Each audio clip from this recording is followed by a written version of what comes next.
But yeah, all those things like aging, I'm just really starting to think about those things. Like I gotta rein it in a little bit. I gotta get it together.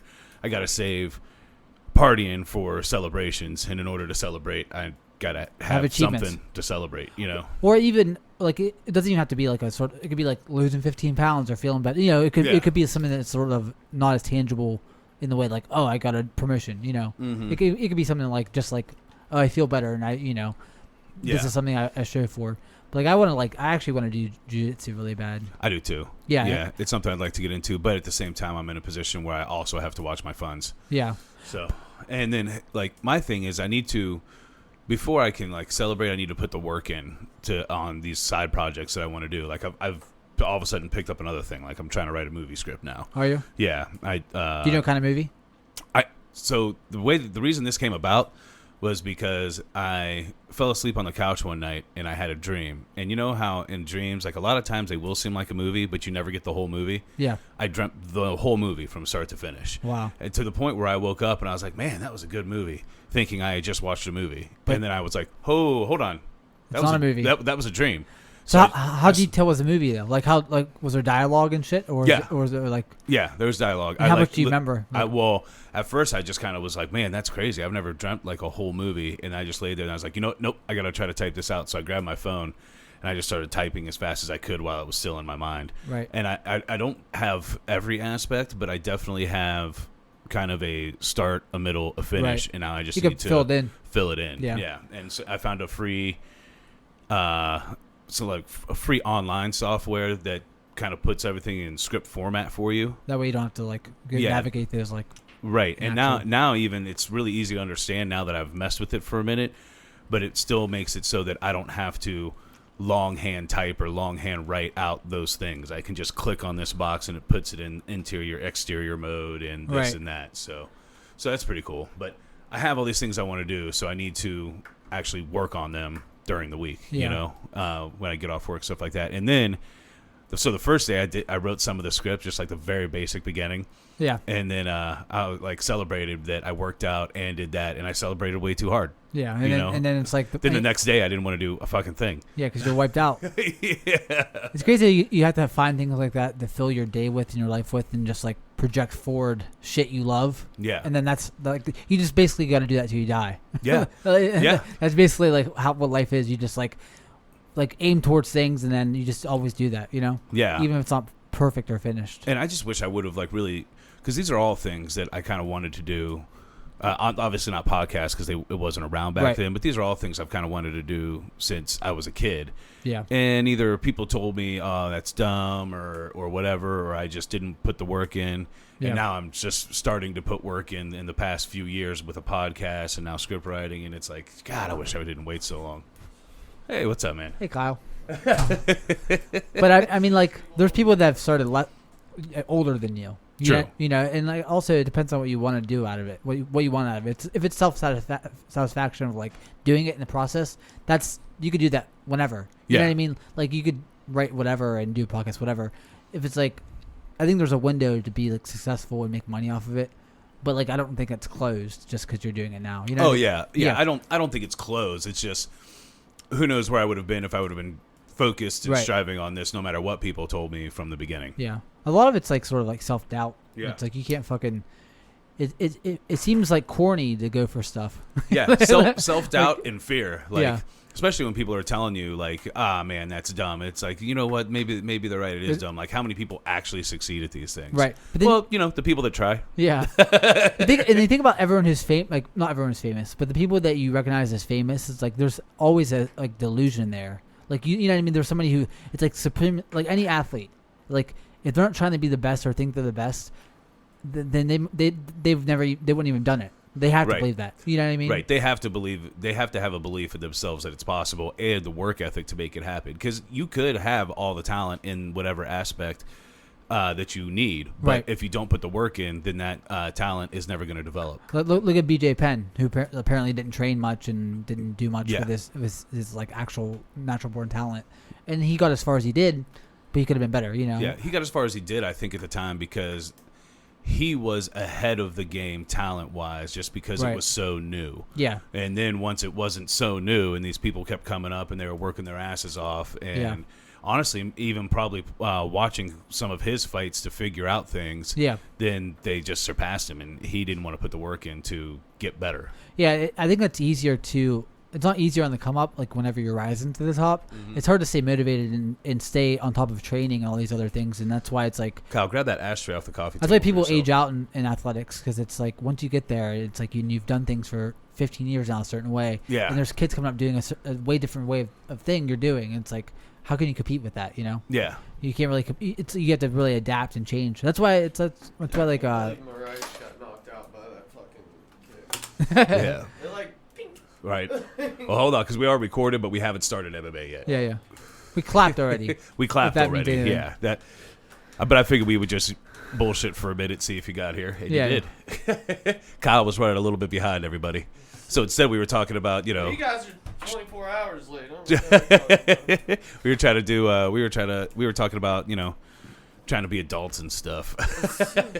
Yeah, it's never. It's horrifying. It's never like clear cut as what you should be doing. It's like you think that there's some like things are gonna happen. Like I'm gonna become an adult, and it's like I'm still 8 years old, dude. Like, What do I be? Just what do you want to be when you grow up? Body. Yeah.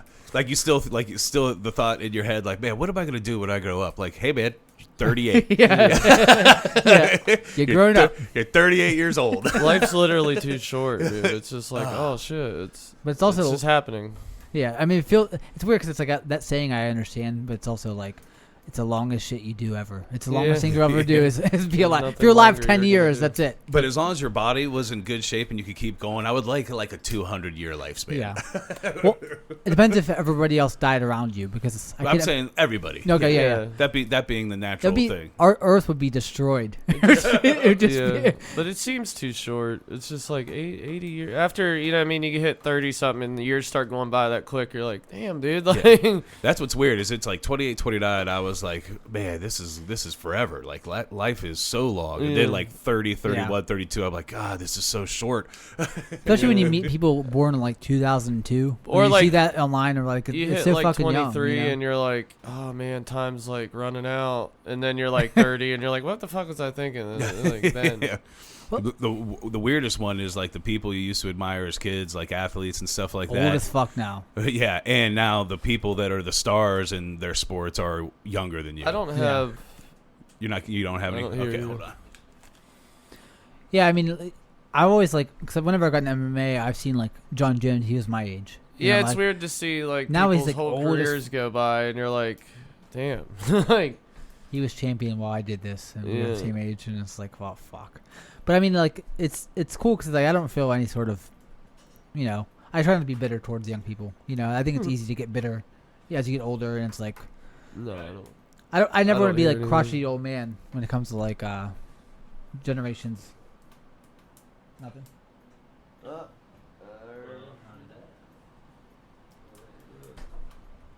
Oh yeah. That's like people shitting on TikTok, and I'm like, dude, I don't get on TikTok. I've never been on it, but like also I don't. It's like that's just what it's gonna be for young kids. But why? What happened to Vine?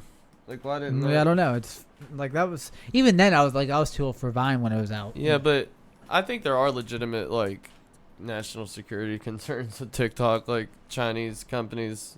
Yeah, I mean, only American government can spy on American citizens. I'm only talking about like sort of the backlash of like old people hating on TikTok when it's like, dude, my mom hated ICQ. Yeah, like that newfangled fucking. Yeah, it's just like I'm sure that old people were like, "Those telephones." In my day, we used to saddle up the horse and take 6 days to go say hello. Yeah.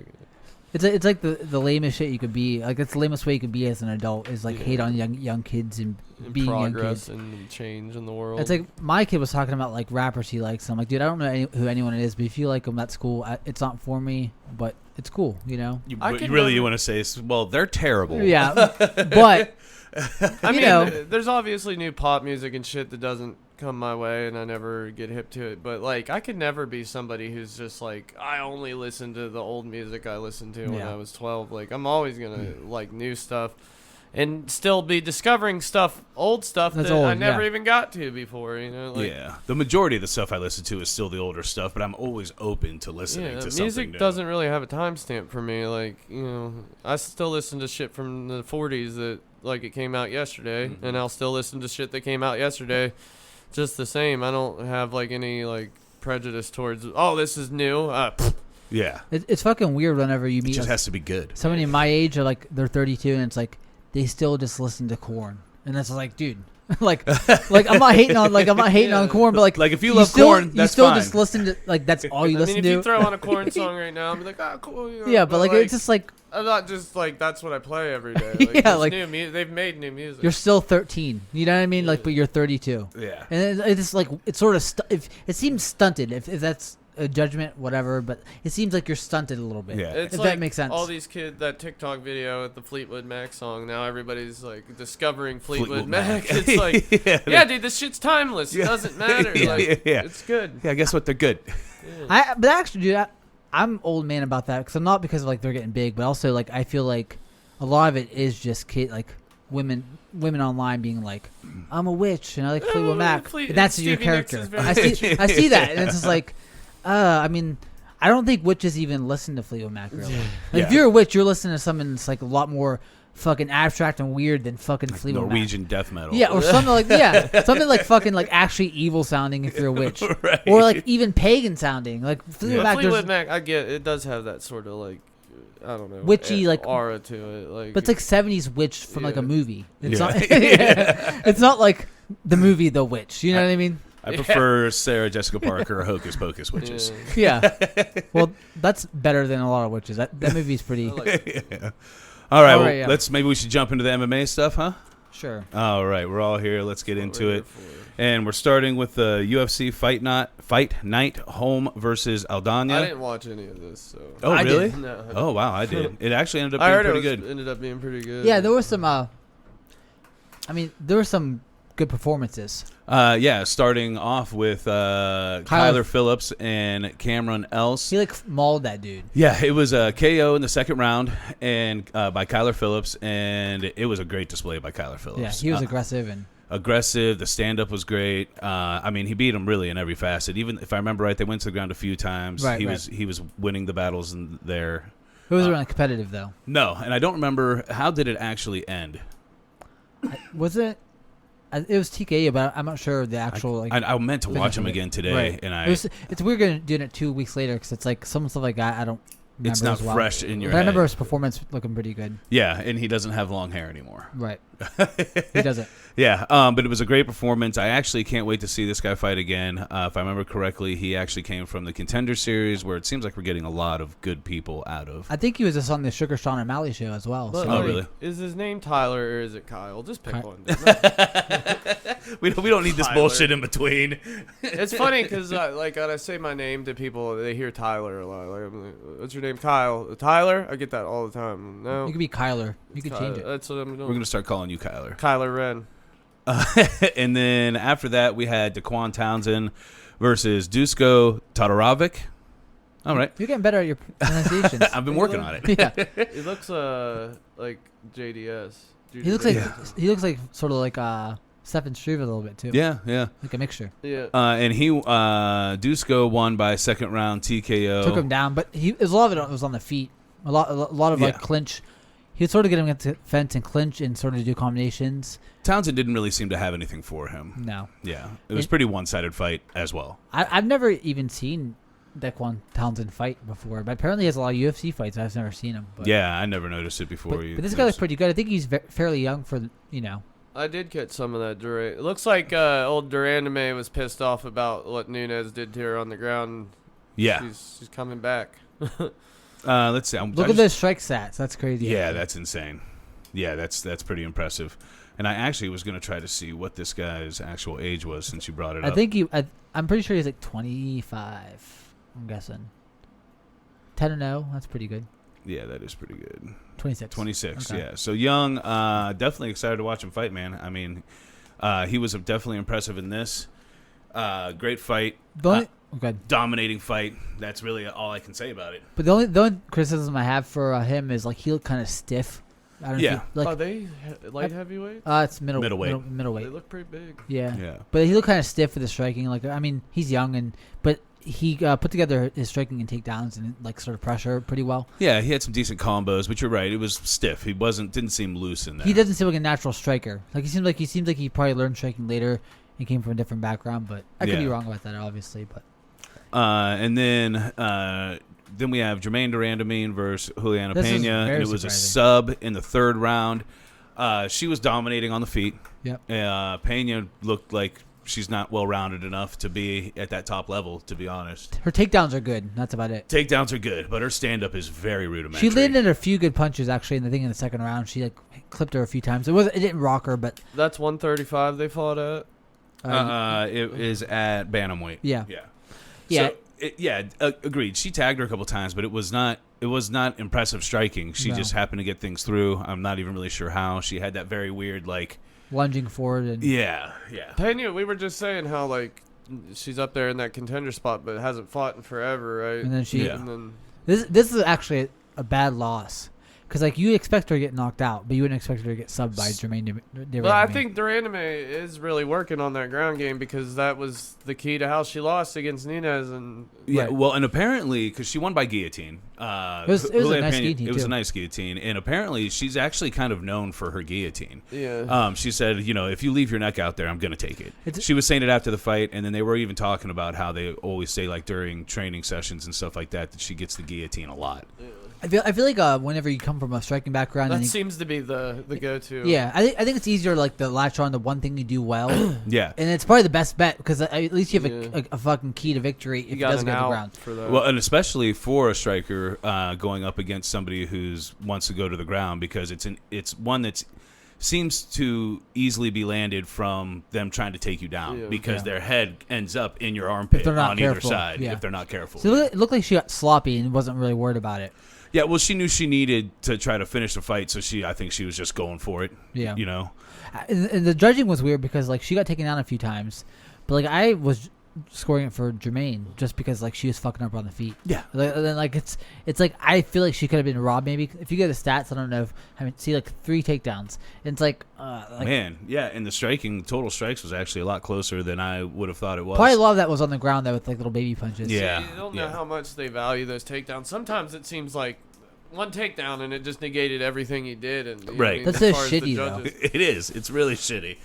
I feel like the judging has gotten a lot better than those robberies that you used to have like older UFC fights. Yeah, I mean, we still see them sometimes. Like, honestly, even in that, even though it ended up being a majority draw in that Cowboy Cerrone fight, the one judge scored the one round like 10-8 or something, Right. and it was like, what? Come on. Yeah. Well, like some of the scores was like 30-27 when some dude, I forget what fight it was, maybe like 2 weeks ago. He got dropped in the first round and then he still got a 30-27. And it's like, dude, if you get dropped in a fight in that round, you lost that round unless you fuck him up. Yeah. That's what I feel like. I feel like Unless if you were dropped, beating the shit out of him the whole time, and then you got dropped randomly towards the end or something. I Yeah. feel like, yeah. yeah, like taking somebody down at the end of a round steals a round hate so that shit. much Yeah. sometimes. Yeah. It's like, But cause I remember like back in the day, you'd see like remember I think Guida he like lay and prayed on Pettis and won that fight. And it's Yeah. just like, it's like I remember that was a lot more common, and maybe because people were getting better at defending themselves Yeah. against takedowns. But I feel like we'll get to it later. 'Cause I think it was about the John Jones. I saw a breakdown of his like game now by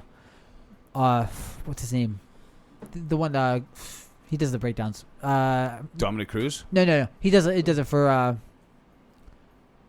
Luke Gray-haired, Thomas- Luke glasses. Yeah, Luke Thomas. Yeah. Oh, yeah. He did a breakdown of like how the Jones and Adesanya fight might be a lot closer than people think, just based on how John Jones fights now. Yeah. He doesn't get as many Yeah. takedowns as he used to get. No, he And- doesn't. He really doesn't even really try for him very much. Yeah, and like he just like he got stuffed by Anthony. Like he got 3 takedowns out of like 8 on Anthony Smith, and like he got stuffed on one time by Santos. Well, after the Costa fight, I would give Izzy more of a chance than I would have prior to that. Yeah, for sure. And it just depends on like how much his like. He said that his offense has degraded, and his defense is still pretty good, but his offense just isn't there in terms of like landing strikes and takedowns. It really is. It doesn't seem as creative. I mean, you still every once in a while get that spinning up against the cage, but it's not as You see it creative. coming there a little bit too. Like Yeah. how many Which is years have you new, seen him yeah. do that before Yeah. you learn that's what he does against the cage?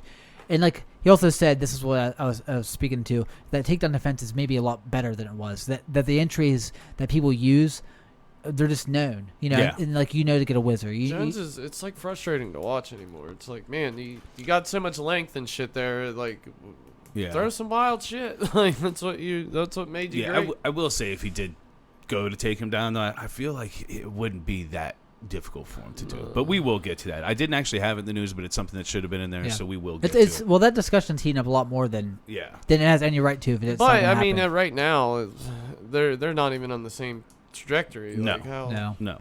So I will say, even though her striking did look good, and maybe it was partially because she was worried about Juliana Pena taking her down, that striking is not going to last against Amanda Nunes. But she looked really good in her striking against Amanda Nunes, so that leads me to believe maybe it's because she was worried about the takedowns with Juliana Pena. She might be just as hesitant, though, if she rematches and loses, and fights her again. Yeah. So it might still nullify the striking a little bit, because she did get taken down a bunch her last fight against Nunes. I'm sure that has to be on her mind. Expect to be taken down by Nunes should they have to fight again. Like, I actually was surprised that she lit her up that often. Whenever they fought, she was like, really she had her good. rocked, I think. She did. Yeah. She had a rock. There was one in particular jab in the Durandamine Nunes fight that I was like, Amanda did not like that. And then after that, she landed a couple more times, had her rocked, and Amanda Nunes did end up taking her to the ground. Took her down she while was she was like, rocked. fuck this. And I was like, dude, if she ever would have stuffed that takedown, she could have put her out. Yeah, I think so too. All right, but moving on to Jorgen De Castro and Felipe. This fight was great. Like, you didn't see this fight, but like literally, it was fucking nuts just by the refereeing. I don't know if you remember the refereeing in this, Dave. Didn't Jorgen win his last fight? I think he lost his last fight to. Was it Hardy? Yeah, Hardy. Yeah, okay. Well, he fucked up his legs and his leg kicks, and then like literally didn't do him for the rest of the fight. Right. Yeah, and that's the only thing I can say about this fight is these two were fucking up each other's legs, so it was crazy that the referee was really weird. He kept breaking them up against the cage. Dude, they would clinch for 10 seconds. Yeah. It seemed like. 10 seconds. And then, but literally, Jorgen was so tired at that point, all he did when they separated him is he just put his hands up like this and just walk forward and push him up against the cage again. And then, over and over again. Over and over again. It happened 4 times in a row, Kyle. Like, literally, he clinched him against the cage. He would sit there for 10 seconds and throw, like, little shots. The referee would separate him. And then this guy would taunt him and be like, hey, against the cage, and be like, what's he doing? And then he would not get out of the way, though. So, like, they're both just bluffing. I'm really tired, too. Yeah, like. It was not a good fight. No. His hands looked okay before he gassed. Yeah. And, like, his hands looked worse but okay before he gassed as well. Yeah. But like it's not conducive to high level MMA, you know? No, not at all. They were like, and then he celebrated, Carlos Felipe celebrated like he had just got his title shot. He's like, I'm getting a title shot. Yeah. It's like, dude, you need to settle down. That was an awful fight. You're a top 50 heavyweight in the UFC probably. Wow. Yeah. I have no idea how you guys were the co-headliner on this card. It should have been Jermaine, yeah. How are you the over Jermaine Durandamine? Honestly, Jermaine probably should have been the main event. Yeah. We all said that beforehand, but I don't think there's too much else to say about this except for the weird reffing decision. I don't third care round, about Felipe. them seeing them fight again. No, either of them. No. But we'll get right into it because Holly Holm did win a decision in this one, but Holly Holm looked good. She didn't even ish much. It was like a different noise, I think. Yeah. It seemed like she was making like a more aggressive noise. And towards the end, because she went for the finish multiple times in this fight, she went for it, and at the end, she was literally screaming like a barbarian. Yeah. And dude, I feel like she took her down like 4 times in like 2 minutes with like slams and shit. It's so wild. Like she's right back in the title picture. You know? Well, she's better than.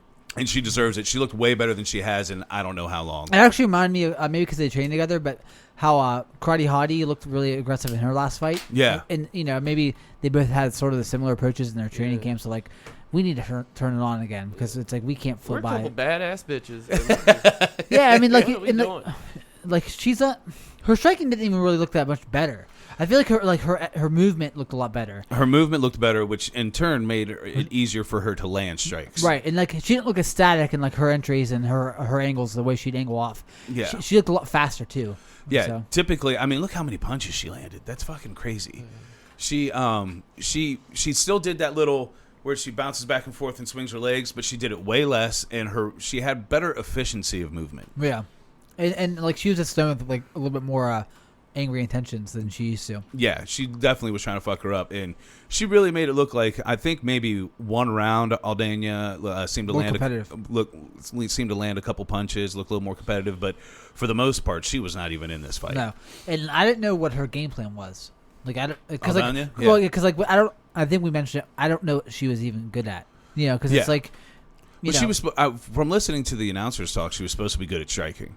I don't think she expected Holly Holm to be as aggressive as she was. Right. I think she expected Holly Holm to do more weighting, and that did not happen. Yeah, I think good at striking. I mean, Holly, for as much troubles as she had, she is one of the best women strikers out Yeah. there. Yeah, she has an incredible female boxing record. And great cardio, kickboxing, too. And great cardio. Yeah, and a lot of that times, like, even if your striking isn't lethal, if you have better movement and, like, if you're just more athletic. Yeah. Because she's more athletic a lot of the times than a lot of the women she fights. You'll wither their Yeah, but she beat her up most of this fight. Yeah. I mean, she threw 154 significant strikes. Yeah, and Landed 154 significant strikes. I watched actually. the whole fight. Like, and I usually don't Yeah. watch. I He usually usually doesn't wouldn't watch watch women's fight, as Yeah. we all know. I usually just turn it off. Put on pro wrestling. I put on Goldberg matches. I'd rather watch fake stuff. Yeah, but yeah, it's like I watched the whole fight and I wasn't really bored of it. Like, it wasn't like I wasn't so. It wasn't like a classic. No, no. But it was a good performance. But it was you a know? great performance. I was really surprised. It was worth watching for Yeah. sure. I'm glad that I took the time to watch it because I was very surprised by Holly Holm, and honestly excited to see what she had, what's to come. Because if Yeah. she keeps up that aggressiveness, then who knows? Well, because like maybe she wouldn't have got caught by Nunes if she was this aggressive in this movement oriented. And also like it's like sort of catching each other at the right time. If she's this aggressive and she's made strides in her game and then Nunes isn't as motivated and you catch her in a bad time, it's like that's how people get beat. You know what I mean? Yeah. I'm not saying she's gonna beat her. I wouldn't put money on Holly Holm to beat Nunes again. No. But How long can Nunes stay motivated when she's just wiping people out? Yeah. and Right. She's got a baby on the way. And I would say I'd give Holly, if Holly Holm comes out like that, I'd say I'd give her a better chance than I would have in the first match. right. yeah. But it could work against her too, and the aggressiveness could backfire, and she can get countered and Get get knocked out countered, just as yeah. easy. I mean, you don't know until you see the And fight. Amanda Nunes has way more power. Right. Yeah. But also, I liked her mixing the takedowns because they were pretty fluid. They were. And I feel like that'd be a big key of getting Amanda off her game. Yeah. And her wrestling and her top game looked a lot better. Anytime you mix up the levels, you're going to confuse your opponent. You know Right. what I mean? And I don't think that Amanda has fought a lot of people that has done that as well as no, Holly did. they in this try fight. one thing at her, you know. Yeah.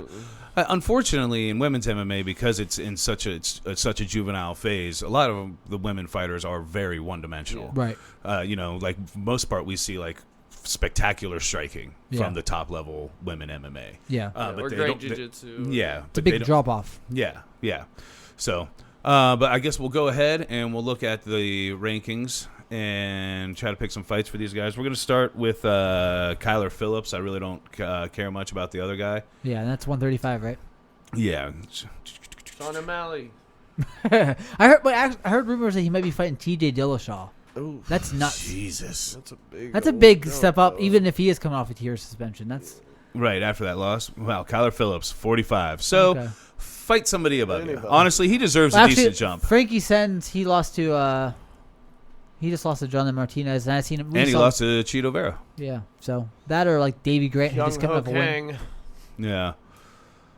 Eddie Wineland. Eddie Wineland would be a decent jump for him. He deserves a decent jump from that performance. He doesn't belong down there with No. those guys. Yeah. These are all creative fighters that I don't know of. These are all guys. That, Creative fighters, yeah. Yeah. We're not sure if some of these guys are real. yeah. If you told me Trevin Jones is real, I'd be like, no, he's not real. That's not a real He's guy. not a real bantamweight. in the Look at UFC. that hair. There's no way he's real. What's that, Sideshow Bob? It's just culture, Dave. You're being very insensitive. I would say, honestly, I like Eddie Wineland just because it's kind of a name. It is a decent jump. Andrew Ewell, he beat he's on a 2-fight win streak too. I think these guys, it's like whoever says yes, that's Yeah. higher. Yeah. Brian Kelleher is fighting somebody soon. I think I seen it. He is fighting somebody soon. I forget who it is, but it's a rematch, I think. It's maybe Stamen. Yeah, I I can't think- remember. Not all the matchups. I feel like they in- fight every other fight card, dude. Not all the matchups. Not all the matchups and rankings are gonna make the most sense. You know, what I mean, they are throwing fights together that it's what they can sometimes. Yeah. Right. But, I'd like to see him with a decent jump and maybe somebody with a little bit of a name to give him a little hype because he looked really fucking good. and like it's a great action fighter on like a fight night card, just Yeah. how he was here. And like somebody put like not co-main event, not main event, obviously, but somewhere on the main card, with somebody with some hype. Him versus Eddie Wineland, I'd watch the shit out of that. Yeah. And like I feel like he beat Eddie Wineland now. I feel like Wineland's kind of Wineland Past. is, Maybe over. he likes looping hooks and he just doesn't have what it takes, I think, to be in it's the like top 15. 2008 WEC fighting style, and it's just like ain't gonna work. Ain't gonna fly, buddy. No. All right, so I think we're gonna skip to Castro and Felipe, right? Oh wait, we didn't talk about Condit one. Condit. Oh yeah, but I want to know. I don't know why that wasn't on here. So that was on the prelims main event. Oh yeah, it was. Yeah. So yeah, Carlos Condit. I actually didn't see it. He looked pretty good. I watched some of that fight actually. Yeah. He looked better than he has in a while. Yeah. And Poor Court McGee though. Yeah, I feel like he's always gonna have a job with the UFC though. Just like he's a journeyman that's like solid. You know. Yeah. It's crazy how like you find fighters and it's like but does it speak more towards Condit is still relevant or Court McGee's just fucking washed up too? Well, he's never really been a dynamo. Yeah, no. Like you've never watched a Court McGee fight. Like, dude, he fucked that dude up. It's more just like he outworked somebody. But if Court was gonna make any sort of push, he needed to win that fight. Yeah. Well, yeah. Dan Hardy's been talking about coming back for like 4 years. So yeah, that's actually why I'm just going to bring this up now. So we'll go ahead and pick a fight for Condit because I would watch this. Yeah. Dan Hardy says he'd love to run back embarrassing UFC 120 loss to Carlos Condit. I think he'd get embarrassed again, though. Yeah, maybe. like, I mean, Condit's not what he once was, but also Dan Hardy hasn't fought since 2012. Right, but I think it's a fun fight to throw on a fight night. I think Condit's all of Condit's last like few losses are like big good. fucking names. Yeah. Yeah. The worst is probably like Cowboy Oliveira and also probably like Chiesa, but like now Chiesa is looking like a contender or almost a contender. Right. So it's it doesn't look as bad, and Cowboy's actually a pretty good fighter. He's not like a world beater, but also Fake Cowboy, yeah. Yeah, Fake Cowboy's pretty good. Bad. He's not like he's probably top 15, right? So Yeah, I would imagine. Let's go ahead and look at this. 2012. That's how long it's been. Amir Sadullah on UFC that's on so Fuel long, TV, dude. On Fuel TV. That's how long crazy. ago it was. But if you look at his losses, George St. Pierre, Carlos Condit, Anthony Rumble Johnson, Chris Lytle. Those aren't bad. Anthony Rumble Johnson. I think because he used to fight at welterweight. Yeah, and Rumble just. I'm pretty sure Rumble just took him down and like grapple fucked him. Yeah. Like he didn't even strike with Condit. I mean with Hardy. And I think the Lytle loss, he like went for a takedown in the third round, I believe, and got guillotined. Yeah. One thing from Hardy I'll never forget is George St. Pierre having his arm just twisted. I'm like, how did you get out of that? Dude? Dan Hardy to me is just always going to be, because of that, one of the toughest guys I've ever seen in the cage. Yeah. It even shocked George St. Pierre. I remember after the fight, he walked up to Hardy, and George was like feeling his arm, like, how is this? It's crazy that you think about like to what extent it was easy to get a title shot back then. Like he beat Marcus Davis and Mike Swick and got a title shot, and then there's like Leon Edwards who's like won 8 in a row and like against decent people, and it's like not even close. Yeah. You can't even get a fight. Not like it's just way different than it was. Yeah. But I will say, looking at this, even though he hasn't fought in forever, it doesn't look like he had to stop fighting. He had like that wolf heart disease or something crazy. Oh, that's right. He had heart something. disease. Yeah. Wolf heart. Yeah, it was like That doesn't sound like a disease. That sounds like something that would help you. Like, I got tiger sounds banned. But yeah, like I can't predict how he's gonna look. I just like right. 8 years off is a long. It's a fucking decade. I was married the last time he fought, so yeah. But I think it's a fun fight, so I'd throw that in there. They also talked about like Nick Diaz, that rematch. Oh yeah. Cool. Yeah. And like fuck it. I mean, Diaz isn't gonna be a contender. I don't know how he looks either. He hasn't You're fought looking in for 6 anybody to fight Nick, right? So Right. That's as good as any. I And think. you think when Diaz would want that fight back, since he basically called him a bitch for running that fight. Mm-hmm. He ran and used a lot of movement, which I don't think is like that's whatever to me. Yeah. But and I know a lot of people are excited about Nick coming back, and they're like, "Oh man, he needs a really good opponent." Like, no, he really doesn't, man. He hasn't won fought since in BJ forever. Penn. Hasn't won in forever. Let's Come see on, where man. he's at. Yeah. Yeah. But a third fight for Condit that makes sense is Matt Brown.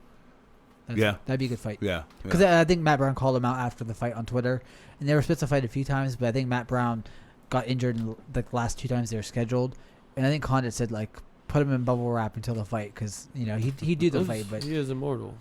But like Matt Brown's looked pretty washed. Like he looks kind of older than he used to, and I like Matt Brown. He's a fun fighter, but he's kind of chinny now, But go ahead. All right, so let's move on to Durandamine and Pena, and we'll throw something out there for Pena maybe. How about Aldana? Yeah, that would work, and also For Pena? Yeah, and this is two birds with one stone. You could do Pennington, maybe against Pena too. I was thinking the same thing. I was just thinking she comes Actually, off a win. she already beat Aldana. She beat Aldana. So yeah, Pennington. I don't know. I think it's top 5, top 10 girls. But then for Durandamine, I mean, shit, Holly Holm. Yeah, they could rematch for the number 1 contendership. Yeah, and that's sort of a storyline there. Yeah, and like they're both trying to get back to Amanda Nunes. So right. Yeah, and they've both lost that fight, so why not rematch them to see who deserves this rematch? Yeah, and they both showed wrinkles in their game that they could, that makes it more compelling now. Yeah, with a submission and attack. like you could headline a fight night with that easy. Oh yeah, that should have been the fight anyways. right. Like you think about like compelling matchups. Like you had them both on the same card. Why wouldn't they fight each other? Yeah, because like there's no one that's gonna be like, nah, I'd rather see Irene Aldana fight. I would never rather see her fight than Durandamine. Yeah, and I'd never rather see Pena fight than Holly Holm. Really, if you're matching people up. Outside of Holm and Durandamine, though, I don't. Aspen Ladd, maybe if she could put a win or two together. Right, that's the thing. We know Amanda Nunes is facing Megan Anderson, so she is wrapped up in that. That's 145. But if you decide to throw, if not, then either Holm or Durandamine are getting a rematch. If they don't fight each other, then one of them's getting a rematch. I think they should fight each other. I think so too. I feel like Ketlin Vieira needs to step up too. She beat Sajara Eubanks. I mean, like, you could do Aspen Ladd versus Pennington, but, dude, I never want to see Pennington in anywhere near the title shot because I feel like she shit the bed so many times in some of her fights, and she's so boring. Yeah. I don't want to see her fight. I feel like Aspen Ladd's a better fighter than her and also more exciting to watch, so I don't want to see her rise up. Yeah, I agree. She's lost that fight against Nunes. She didn't show anything. She lost a clinch fest against Holly Holm. Yeah. Boring. It's just like... Yeah. Yeah, I'm not for Raquel Pennington going anywhere near the top. She's like 11-8. The odds on right, and ranked number 5. The odds on look, everybody around her has a way better record. Yeah, the odds on Megan versus Amanda are not good in Megan's favor. You should see the odds for Shevchenko versus whoever her opponent is. I can't even remember. It's like if you put up $300 on Shevchenko, you win like $30. Yeah, Yeah, but that's easy money though. Yeah, it is, but it's a dumb bet, but it's easy money. Right, but it might be worth putting. Who is she? But it might be worth putting $20 on the underdog because if by some freak accident you make a bunch of money. Who is she fighting, by the way? Shevchenko, I forget. What weight class is that? 125. What's the is that flyweight? Yeah, I just want to see who she's fighting. I forget. It's literally just like not even news. Jennifer my okay. Good luck. And I'm so surprised that Chukagian is a favorite over Jessica Andrade. Yeah. Is she? Yeah. That's dude. Kyle, if you bet, dude, I put some money on Andrade. I think I was looking at that because like that's a crazy. Andrade to me is more proven to be like. Yeah. Her cardio is fucking insane, and she arguably beat Rose, but she's going up a weight division. That's why. Yeah. But like Chukagian doesn't look that great. I don't know. She just. Yeah. Like it is what it is. I feel like Andrade has power and like. Look at the Shevchenko. Shevchenko's a negative 1,200 favorite. That's crazy. Okay, so if I put $347 on Shevchenko, I'd win $28. Sweet. Yeah. But that's wild. But like, you can never predict. Like, what if she like fucking tore her knee out? Like just like shit like it happens all the time. Some freak shit could happen for sure. And like even in the Megan Anderson fight, like Megan Anderson has the kicks and the power to maybe knock out Nunes. If she catches her on a break or something like that with a kick to the head. Right. You just don't know. Amanda's a negative 800 favorite on Megan Anderson. It's closer than the Shevchenko, but which it probably should be. Just because I feel like Megan has more like offensive tools to take somebody out rather than Jennifer Maia is like hopeless. Dude, I don't know. It's just like whenever I think of somebody, I can't even think of a route to victory that makes sense. Yeah. It's not compelling. It's like, is she going to take her down and sub her? You know, it's like fucking no. Is she get an outstriker? No. No. Yeah. So we did forget about Todorovic, but man, Eric Anders, fine. Like whatever, you know what I mean? Fucking Kyle Dawkins too. How does Maya end Kevin up Holland? Maya ends up with the title shot after losing to Caitlin Chukagian and then beating Joanne Calderwood. Because Joanne actually gave up her title shot to fight on one of the fight cards against Maya. Yeah. She had the title shot. She lost the decision against Chukagian. I wonder if that one was like a bad decision. No. Maya and Chukagan? I don't remember. It's probably just a bad fight. Probably. All right. So All right, let's move on to the this next is actually card. a good ass. Dude, this is a good card. Yeah, and we should. I meant to We should pull get the it up. prelims. Yeah, I should. I meant to pull it up. At least the one fight from the prelim, because it was one of the craziest knockouts we've seen Ever. in a long Ever. time. Yeah. It's probably one of the coolest knockouts ever I've seen in the UFC. It's Yeah. just to land your flat foot. Right, Joaquin Buckley versus Impa. Let's go Kasagane. Kasagane, and Kasagane caught right body kick, and Buckley was like, "Sure, hold on to that foot," and just spun around and kicked Here's him with the another. other foot. Yeah. It was a close fight until then too. Actually, Yeah, I didn't actually watch it. I just saw the knockout. We filmed Bastards of Bourbon that night, Right. and as soon as Jacob got here, he was like, "Check this out." it showed you.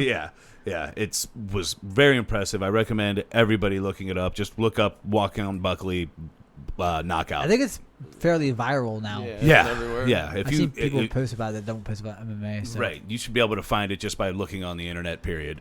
I've seen this backstage footage of Dana White talking to Buckley, and he said something about like they're saying we should give you $200,000 for a bonus for that knockout, and he was like, "Yeah, we're gonna give you $50,000." It's just like, dude, don't mention $200,000 and then give away. right. Like at least give him $100,000. You know how excited he got for a second? Yeah. I mean, like, when you think about it's crazy because, like, $50,000 is a lot, but you think about the notoriety that the UFC receives from a viral knockout. Yeah. It's just like, that's fucking Yeah, intangible you know how amount much of money. money he made them on that video? Like, Yeah. just playing Clicks over and shit, over. you know? And, like, I'm not saying it's worth $100,000 or $200,000. I don't know. That's bigger brains. Probably than- worth a little extra. Yeah, it's not it should be at least 100,000, I think, for that knockout, dude. 75. Just make it more than what it usually is. Yeah. Right.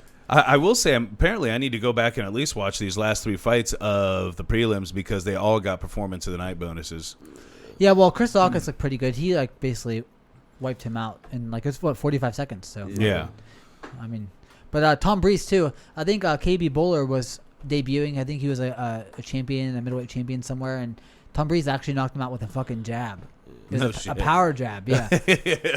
And like it was very not competitive, but Yeah. But apparently that was a great... I'm going to go back and watch those now. For yeah, sure. they're all short. You can watch them all in 10 minutes. Yeah. Yeah. All right. So now You're, for you're the... gonna watch it legally, right? You're gonna pay for it somewhere. You're not gonna. You got ESPN Plus. I got ESPN Plus. Yeah, there you go. You could just watch it. Yeah.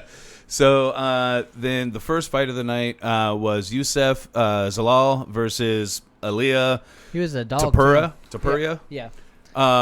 It was actually a very fun ground match to watch. Yeah, he was heavy with the takedowns. And Man, those- and in his transitions, he was going from submission attempt to submission attempt to Right. submission attempt. It was impressive. I'm surprised he got out of some of the submissions that he was in too. Yeah.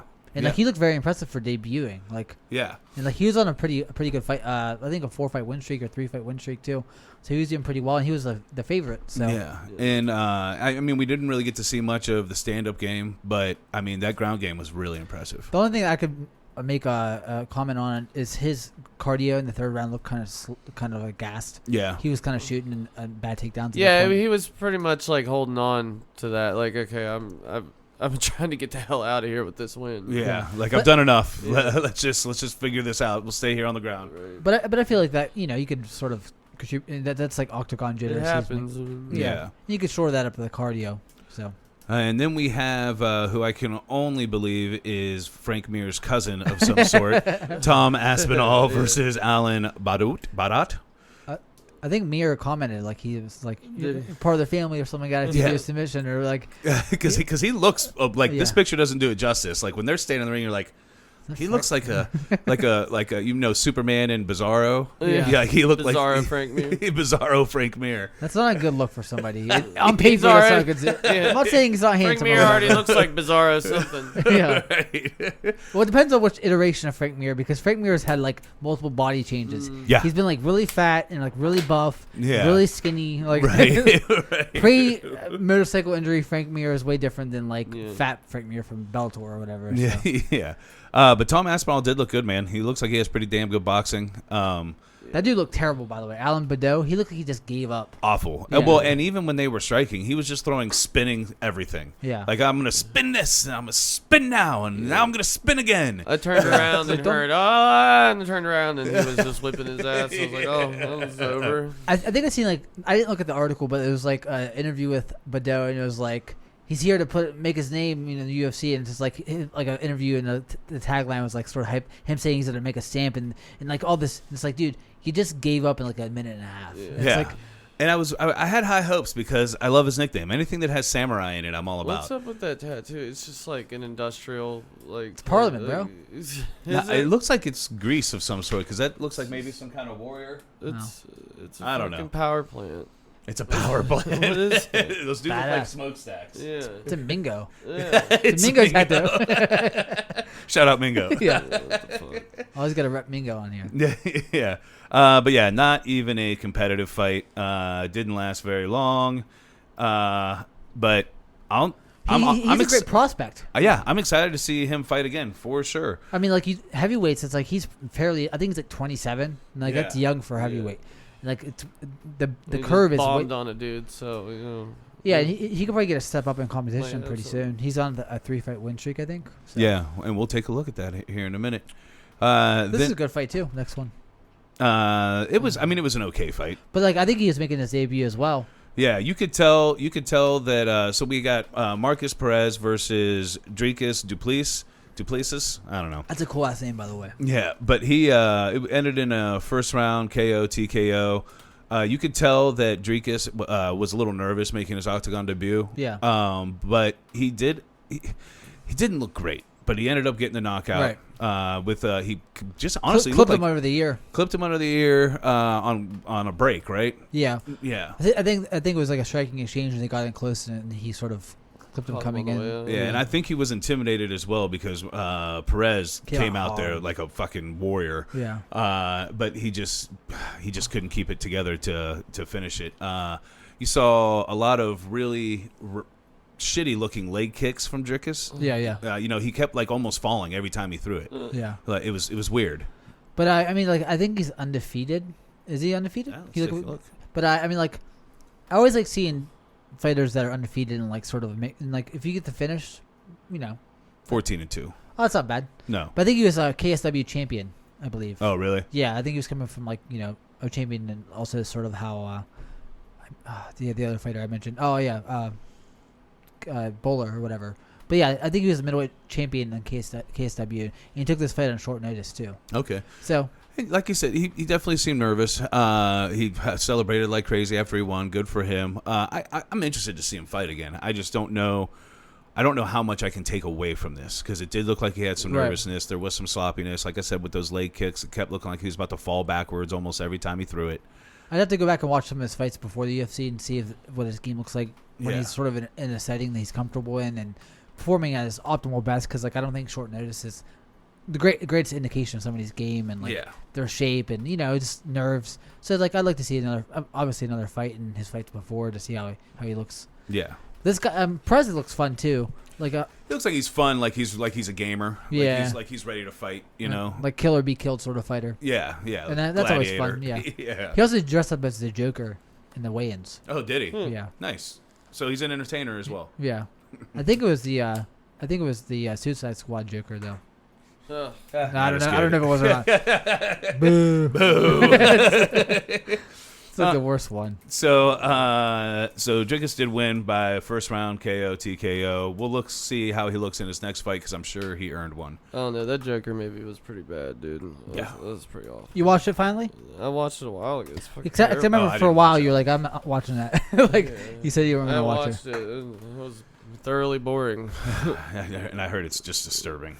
But and also like I don't care about Joker besides like his relationship to Batman really. Yeah. Like it's not outside intriguing. of the context of Batman. I'm not he could just be any deranged man. Yeah. Like if he's not doing crime across the city in the ways that Joker does with Batman and fighting I don't him. care to feel bad for him. Yeah, I think you almost just have to think of that movie as studying like a sociopath. Yeah.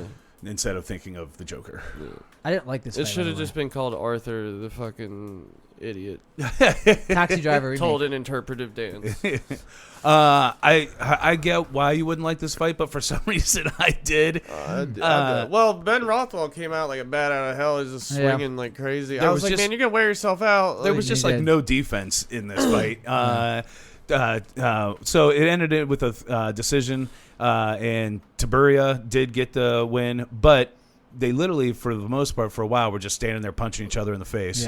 Yeah. Towards the end, Tiberia did have some better head movement, was dodging he some of started those punches. picking his shots. He picked his shots a lot better than Yeah. Rothwell did. Ben just walked forward like a barbarian, Yeah.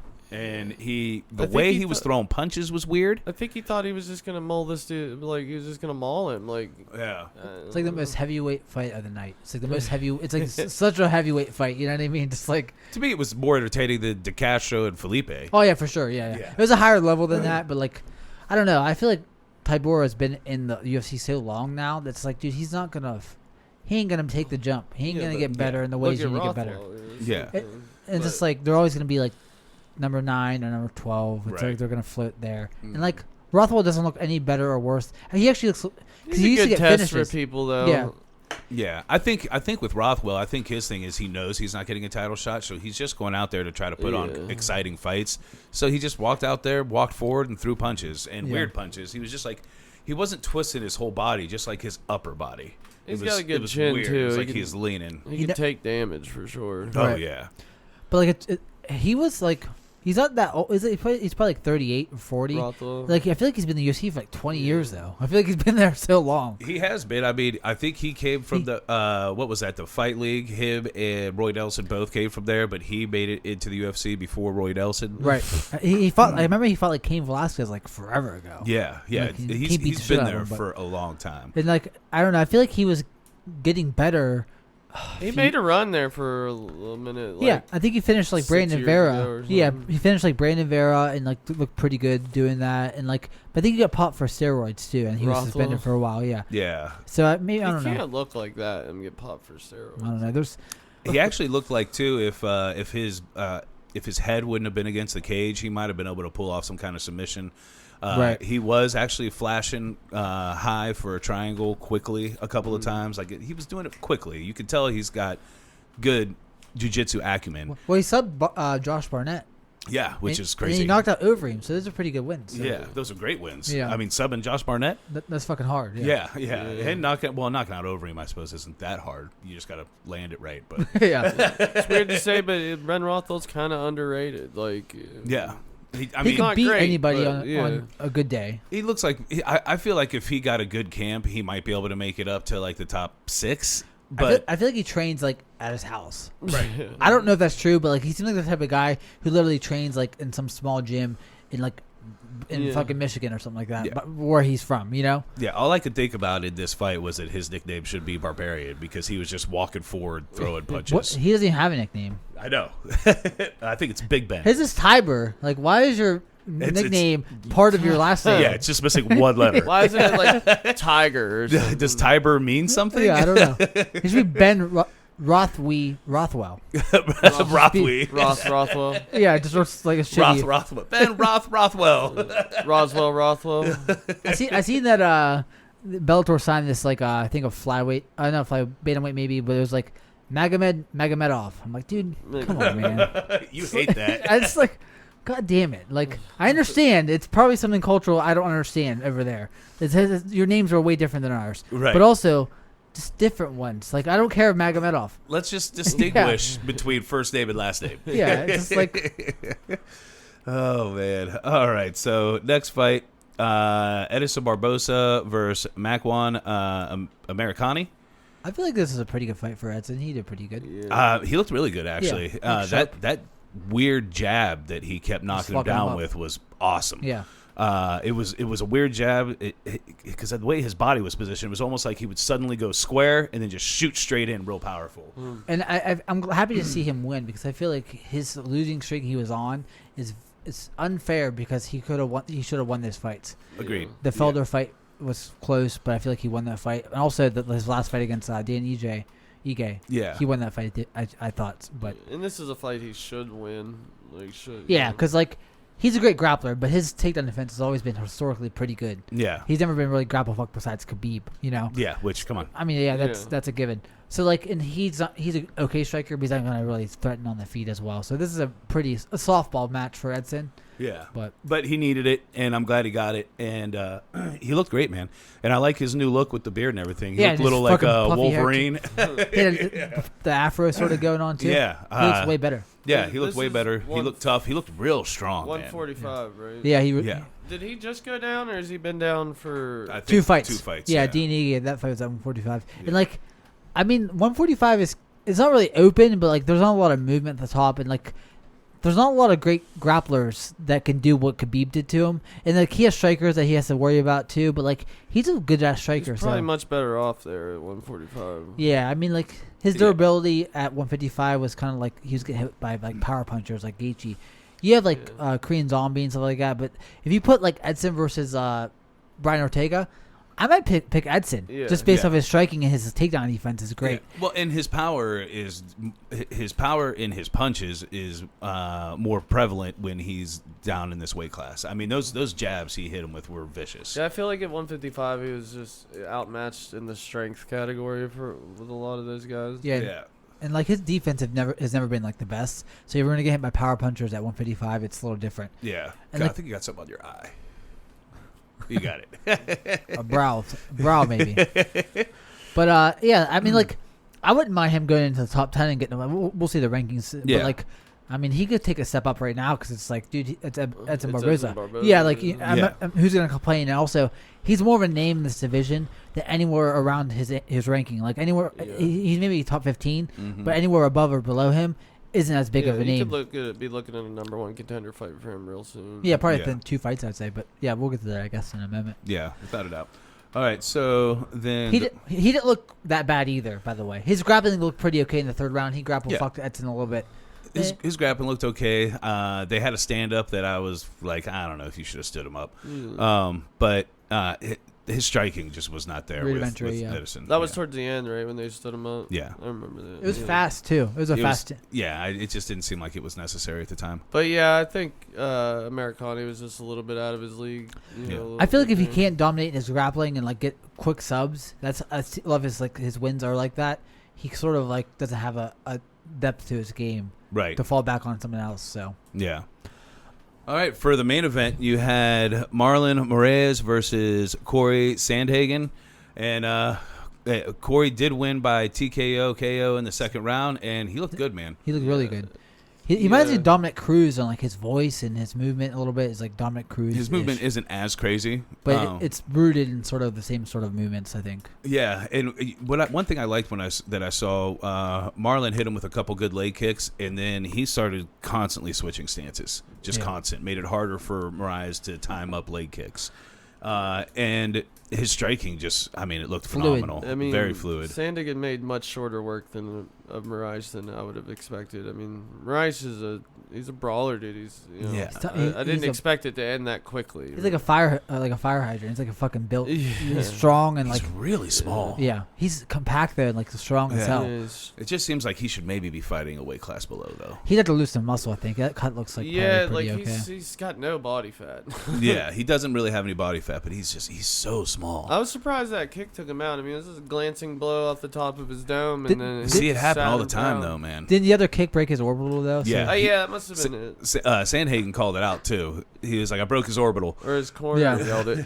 I don't recall the strike that did that though. I don't. It was a kick right before that kick, and it was Sandhagen that called it out. It was in that round. It wasn't from the previous round. It was literally the kick that landed right before that kick. I didn't catch it. Yeah, and like his loss to Sterling, it's impressive on Sterling, but also like I don't think that'll ever happen again that same way. Yeah. Like, it doesn't show me, like, oh, he got caught in a submission by Sterling. Yeah. But it's not like... shows even more that Sterling should be that number one contender. I was going to say we all owe Sandhagen a big thank you because, to me, it firmly puts Aljamain Sterling in as the number one contender. Right, we can stop fucking around. The hierarchy there, because it's like... Yeah. He beat Moraes, who just beat Aldo. So he had a good win. He had a bad loss. So it's like it sets a hierarchy there of Sterling, Corey, and then Moraes, whoever's gonna be next. But Yeah. those they're the top 2 right now. Yeah. But I was very thankful that he won because I want to see that Aljamain Sterling fight. So. And I don't know why it's not deserves signed. It's fucking crazy to me. That's not even signed yet. Right. I don't understand what the holdup is. I mean, I guess maybe the holdup you could say was that Marlon Moraes, it was the number 1 contender according to the rankings, so they were trying to use it as a negotiation tactic, maybe. Yeah. Well, that negotiation tactic is out the window. But I seen that Peter Yan was talking shit to Sterling on Twitter, saying that fight's not gonna happen. That they're going to move in a different direction. So like there might be they might be trying to fucking put TJ Dillashaw or something back in the title shot just because he's a name and was the champion or something dumb like that. But like he needs to prove himself in the division if he's coming back after 2 years, dude. Especially if you were on roids the entire time you were doing it. Like. Right. Yeah. How good were you? You know. Yeah. I think he called out Frankie Edgar too. Sandhagen called out either TJ Dillashaw or Frankie I think he Edgar. beat the shit out of Frankie Edgar at this point. I think that's a high possibility. Yeah, I never like to root against Frankie. No, I'm not saying I would root against him, but I feel like Right. his movement and his striking is too good for. Yeah. Because like kind of a big gap in the guys you just called out, maybe. You know, I don't know. Yeah. Let's go ahead and get to rankings. But great performance by Sandhagen. Can't wait to see him fight again. I would love to watch him fight Frankie Edgar or a TJ Dillashaw, but we'll get there. do you guys see any of his interviews? Because he seems like a really nice dude and like pretty level-headed. He seems like very like cerebral as a fighter. Yeah. Like 'cause he mentioned how like his last fight, he just really wasn't there all week, and he just went to a sports psychologist and made sure that he mentally was in a different place than he was in his last fight. I mean, I feel like it's a part. It's a weird thing. Like, oh, you sad that you lost? They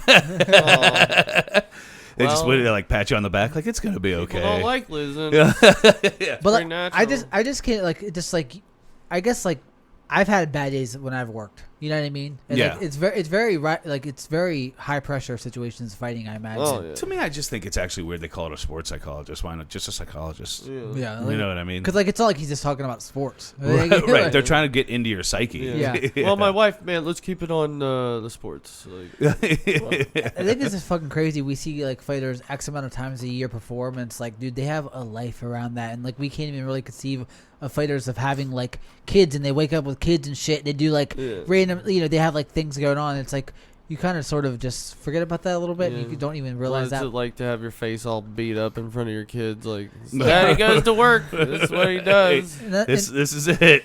That's where the sport gets sad, though. When you think about like these dudes just got their face blasted in for the 3rd time in a row. Imagine like your dad comes home from the coal mine every day with his busted up face and black eyes. Like, this isn't. So what? Who I actually skipped the last one because he's ranked like 50. Who is it? The Tapuria. Yeah. So he's ranked like 50. So I jumped to Aspinall. And Aspinall, Andre Arlovski or Tai Tuivasa? Yeah, I feel like he'd beat the shit out of Tuivasa. But like he needs to step up right here. But like it's weird these dudes are, like Gus is number 23. He has no wins there. But like where else do you put him? Even like is he planning on fighting? My guess is he goes back to light heavy now. I think he's gonna stick around because Verdum's leaving. Yeah. And like that loss was sort of an anomaly in terms of like who could do that to you. He wasn't ready. Right, but I mean, with John Jones leaving light heavy, He's gonna. It's like the Frank Yeager fucking Aldo thing, where like you move to a division Right. and someone else follows you, and you're just like, "That's my fucking." But nemesis. yeah, Gus might think like, "Oh, now's my chance to go get that light heavyweight." title. right? Yeah, He's not getting it though. no, I don't think he's getting either of these. I don't think. I think he's just in it for a paycheck. But Aspinall, Juan Espino, he got that sub over Jeff Hughes a few weeks ago.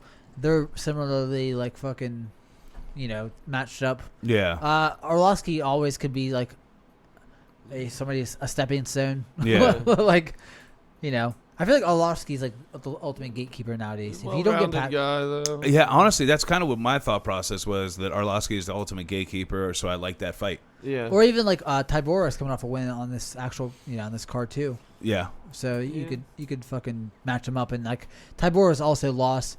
He's won 3 in a row, so it's not like he's. I don't want to see him step up because I think he's lost his fights. He's lost to Lewis. He has a few losses on his record that like let him simmer a little bit longer.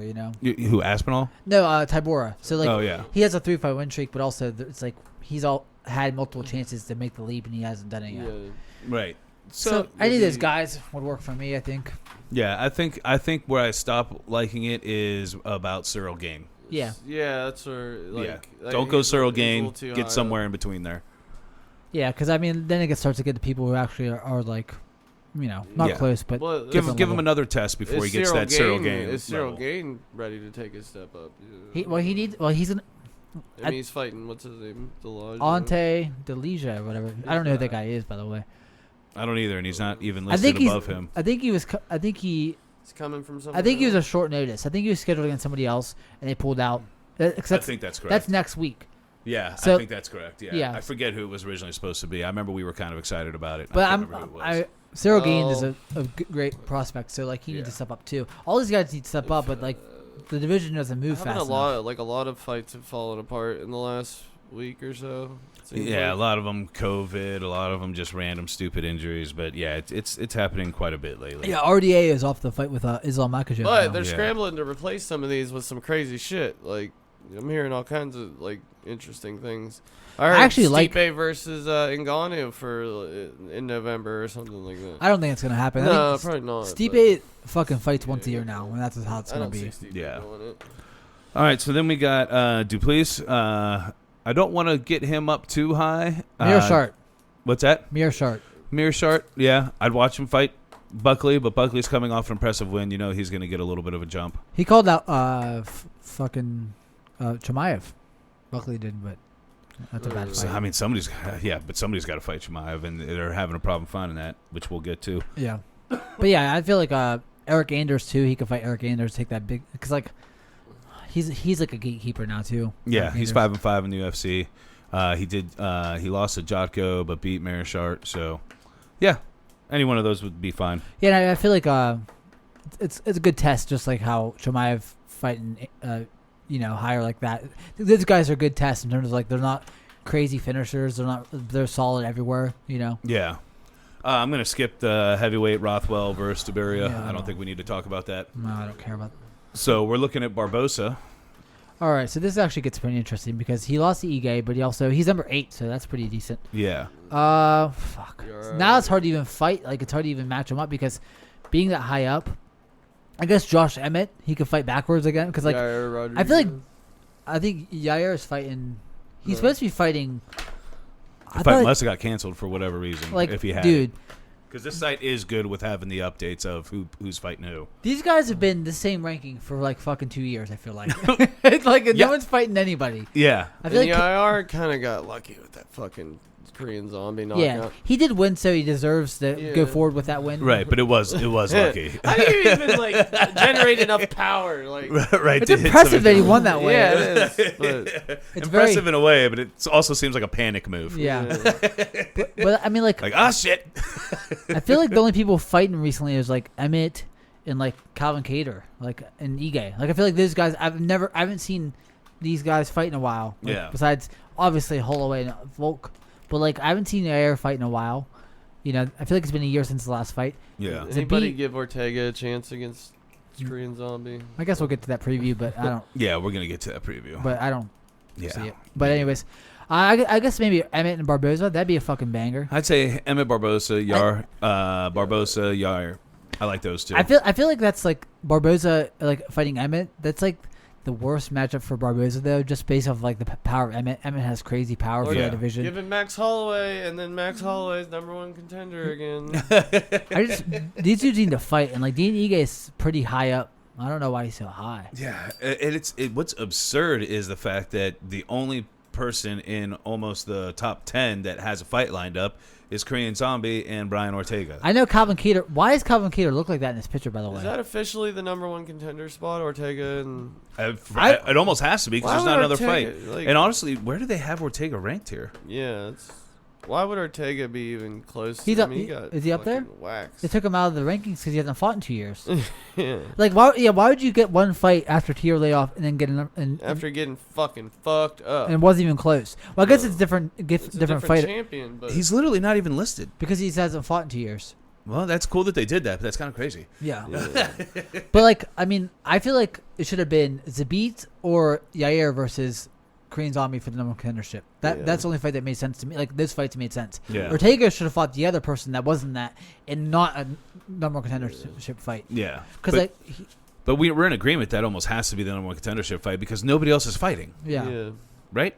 I mean, like, let's say just make Zabit versus Volk for the title in November. Like, that could be or December. Yeah. Because they need fights in those cards, I think. Yeah. They need bigger fights. And they need fights for this weight class. Yeah. Because Nobody's fucking fighting.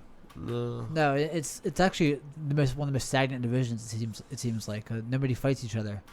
Because crazy. I feel like Yair and Zabit have been trying to fight for like a year now. Like I've heard about that fight literally for a year. Yeah. Everybody was on pause while Holloway and Volk kept fighting each other.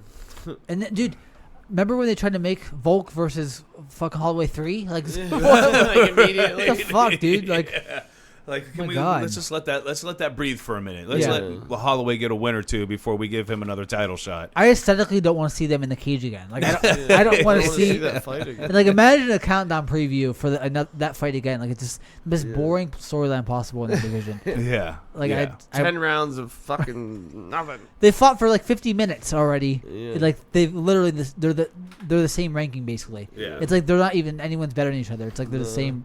You know, they're co-champion basically. You know? Yeah. So for Barboza, I'd say Emmett. or I like Yar. Yeah, but like it depends on what they do with Zabit because Zabit needs a fight too. So Right. So and this fight makes sense to me. All right. So now Moraes and Sandhagen. Obviously, we're assuming now that there's nothing preventing Jan versus Sterling fighting for the championship. Edgar versus Corey because they need fights. They already matched up before, too. I think they were matched up whenever he was making the jump downward. I feel like I think they screwed over Sandhagen and took him out and put him against Korean Zombie whenever Edgar fought that fight. Yeah.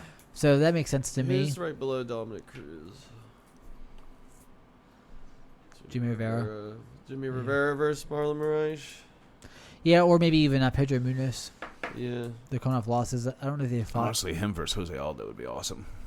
What happened? They already fought. Yeah, they already. Oh yeah. What? Cody Garbrandt tore a bicep. Yep. Torn bicep. I don't know if he's staying down at 125 or going back up.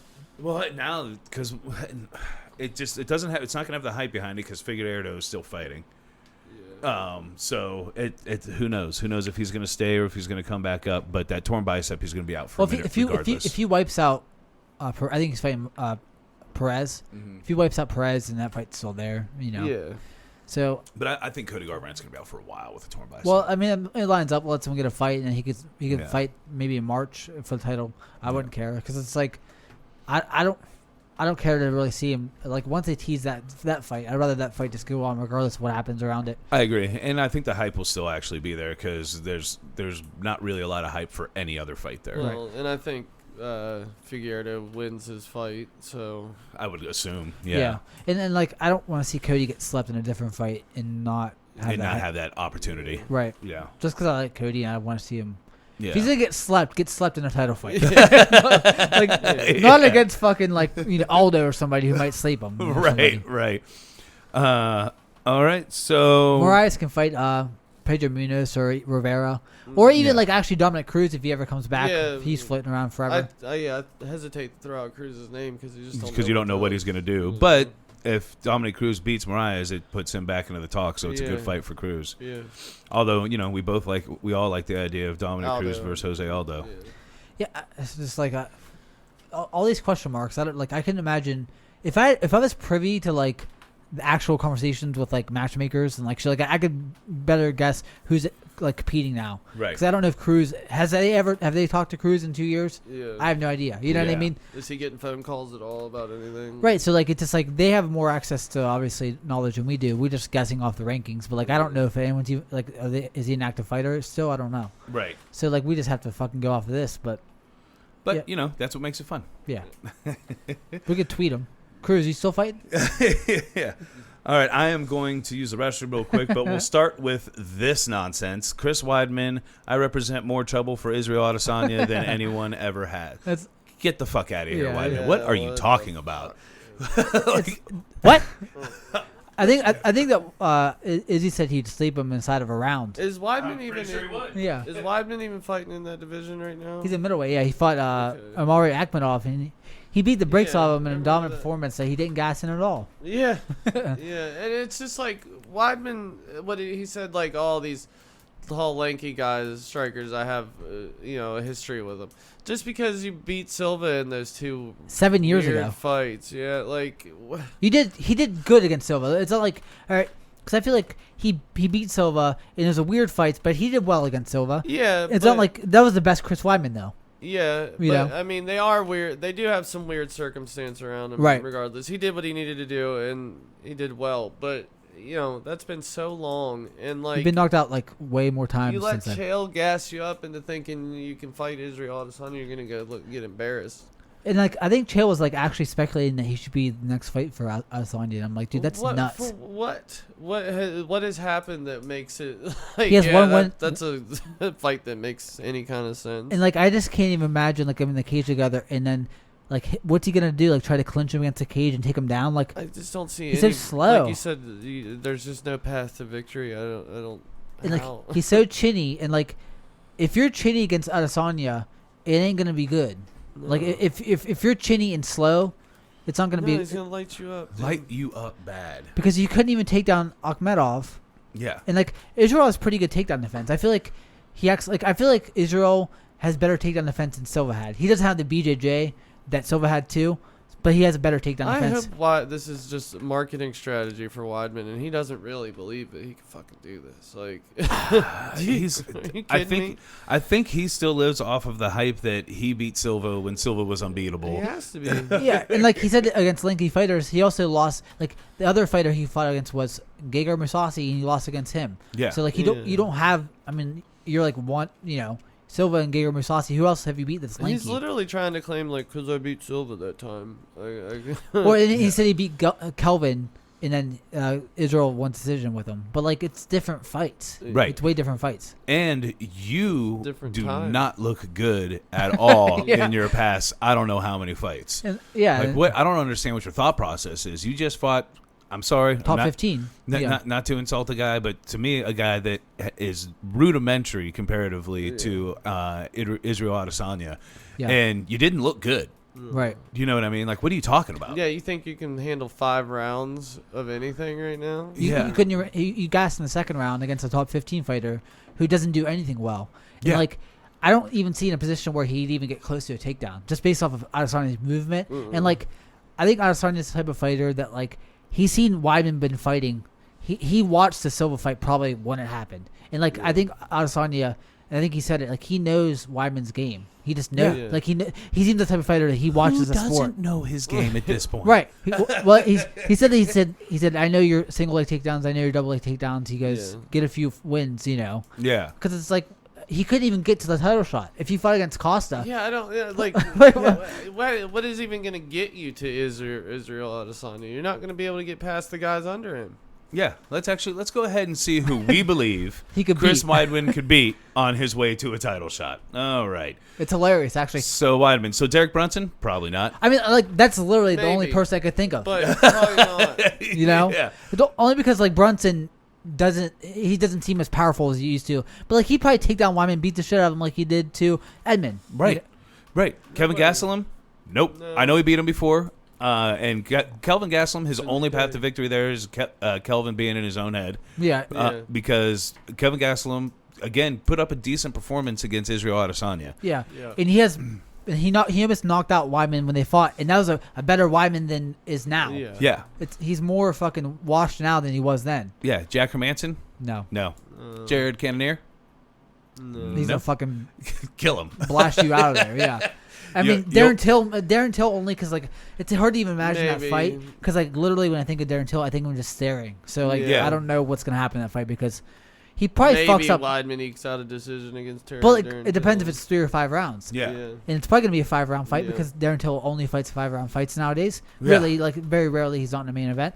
And I don't trust Weidman to not gas out at any point. Yeah. No. So, like, yeah, your path, like, Yoel Romero already killed. Yeah, maybe Yoel Romero is finally old.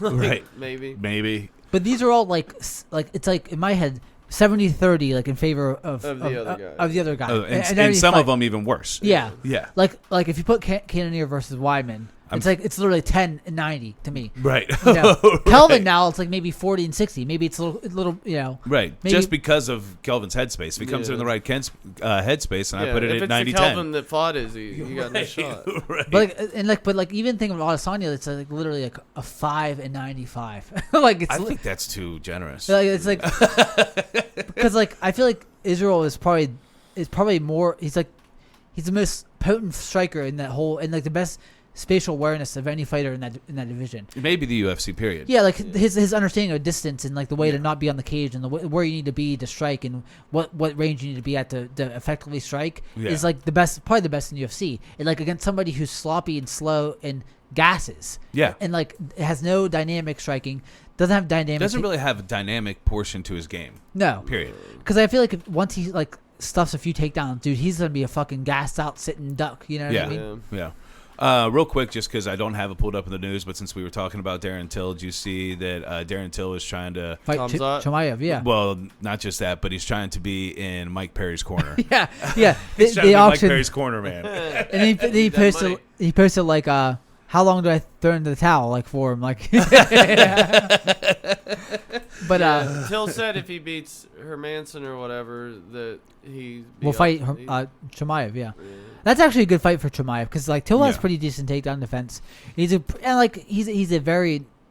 slow striker, but he's a good striker. Yeah. So I feel like it's a good. I mean, like, you know, Till's. It's hard to fucking rate him because I don't fucking know enough about his game to even like. He's a great striker when he strikes, but he doesn't strike honestly, well. him versus Hermanson's pretty interesting. I want to see how that goes. Yeah. All right, so next bit of news we have is John Jones admits to hiding from NAC under Jackson Wink cage, says marijuana used to blame. Well, we all knew that he did that. Right. But how many of us believe that it was because of marijuana? Yeah. It could be, but also like I mean, do I believe that he was probably smoking marijuana? Right. Yeah. Is that the only thing in his bloodstream? It's not a lie. Right. It's not a lie. It's like a half truth. Yeah. But like their Twitter battles have been like very fucking very deep. Like they've been going at it for like. I don't understand. What is John like? Why has he got this big problem with Izzy? Like who started it? Really? Like I can't tell. Yeah, I can't tell who started it. I hate that Izzy even partakes in it because Izzy partakes heavily in it, especially since he's saying, well, no matter what, I'm fighting the winner of this, or he wants to fight Jared Cannonier, really is who he wants to fight. But like, so don't even play with this right now. It's just it's not gonna happen. Right. I feel like it's like I feel like he's trying to. I think Israel's trying to line up his career in the way that he wants to manifest it. You know what I mean? Because I think he said like even a year ago, I'm going to fight John Jones at Raider Stadium in 2021. That's what I'm going to do. And like I think that's just like the course he sets. And like a lot of people say, oh, he's not ever going to take the fight. He's ducking the fight. I don't think Israel's afraid of John Jones. I don't think he is either. I think what he said after his last fight was about Silva setting a legacy at middleweight. He wants to bring it back. I think that's why he wants the Cannonier fight first. Because he knows that's like that legacy isn't just like money fights. Right. And like clean out your division is a big deal. And the fact that he fights so often is like that makes it more believable that he thinks that. Yeah. And like. And also calling out Romero when he didn't have to. Like, how many people would willingly fight Romero whenever he wasn't in a position to fight you? That was the time where a lot of people weren't trying to fight Romero. So like, I feel like he does want to fight John Jones, and I feel like that it's like it makes him seem like he's bluffing now based off of the banter right now. But I don't think he has any intentions of ducking him forever. Yeah, I don't think by any means he's ducking him. I'd rather not keep hearing about this if we're not getting it in the near future. I also think he's lying about that titty too, dude. Yeah, well, I mean, like I feel like they're both probably fucking. I mean, let him juice and fight. Fuck it. Yeah, juice up. I really don't care at this point. I don't care. I like Izzy regardless, but like his aunt, Ariel Wani was asking him about it, and he's like, "Oh, I just got some tests done," and then he said something like, "Maybe I'll reveal the results of the test, or maybe I just never will," and I'm like. Is that you just trying to, did you even get a test? Do you know what the fuck's going on? And you're just saying, I got a test, but maybe I'll never say what Right. Why would you even say that? If you know that you're going to come out clean, then why would you say, maybe I won't show the results? Well, no, you just show the results. And it wasn't a steroid test. It was something, It was like MRI on his pec or something like that. Oh. And also, too, the idea that he's never heard of gyno. And it's like, dude, you've been in gyms how long? Yeah. Nobody's talked about it. Yeah, I know of gyno, and I'm some schlub. Yeah, You know? I heard some people say that that's definitely can't be what it is because it would affect both pecs. can Like, be no, what I've seen people with one titty. Yeah, and like, times. and like, if you're passing the test, it's whatever, and that's any UFC fighter. If you're passing the test, if you get caught, I'm not mad that you juice up. I'm just mad that you're dumb and you ruin the fights. You know what I mean? That's what I get mad about, because it's like the level of the money on the line here. It's like it's a lot of fucking money to win or lose in this career. I want to see the fight, and you're gonna ruin it. I do real quick want to talk about him actually hiding under the cage. Could you imagine how everybody was acting when they came in and they knew John Jones was hiding underneath the cage? Like, oh no, we don't know where he is. I haven't seen John. John, who's John? and like, he's an asshole. Just start talking shit. Right, on him we don't even like that guy. I feel like admitting that is just like, it's fucking dumb, because like, if you don't want to be known as a cheat, like, don't. You know, it's like, we don't trust you already. We don't trust you already. But we all know he did. You know, I mean, we knew he did do this. Like, it wasn't really a secret. Yeah, it's been talked about enough by multiple people enough that like I trust them. Yeah.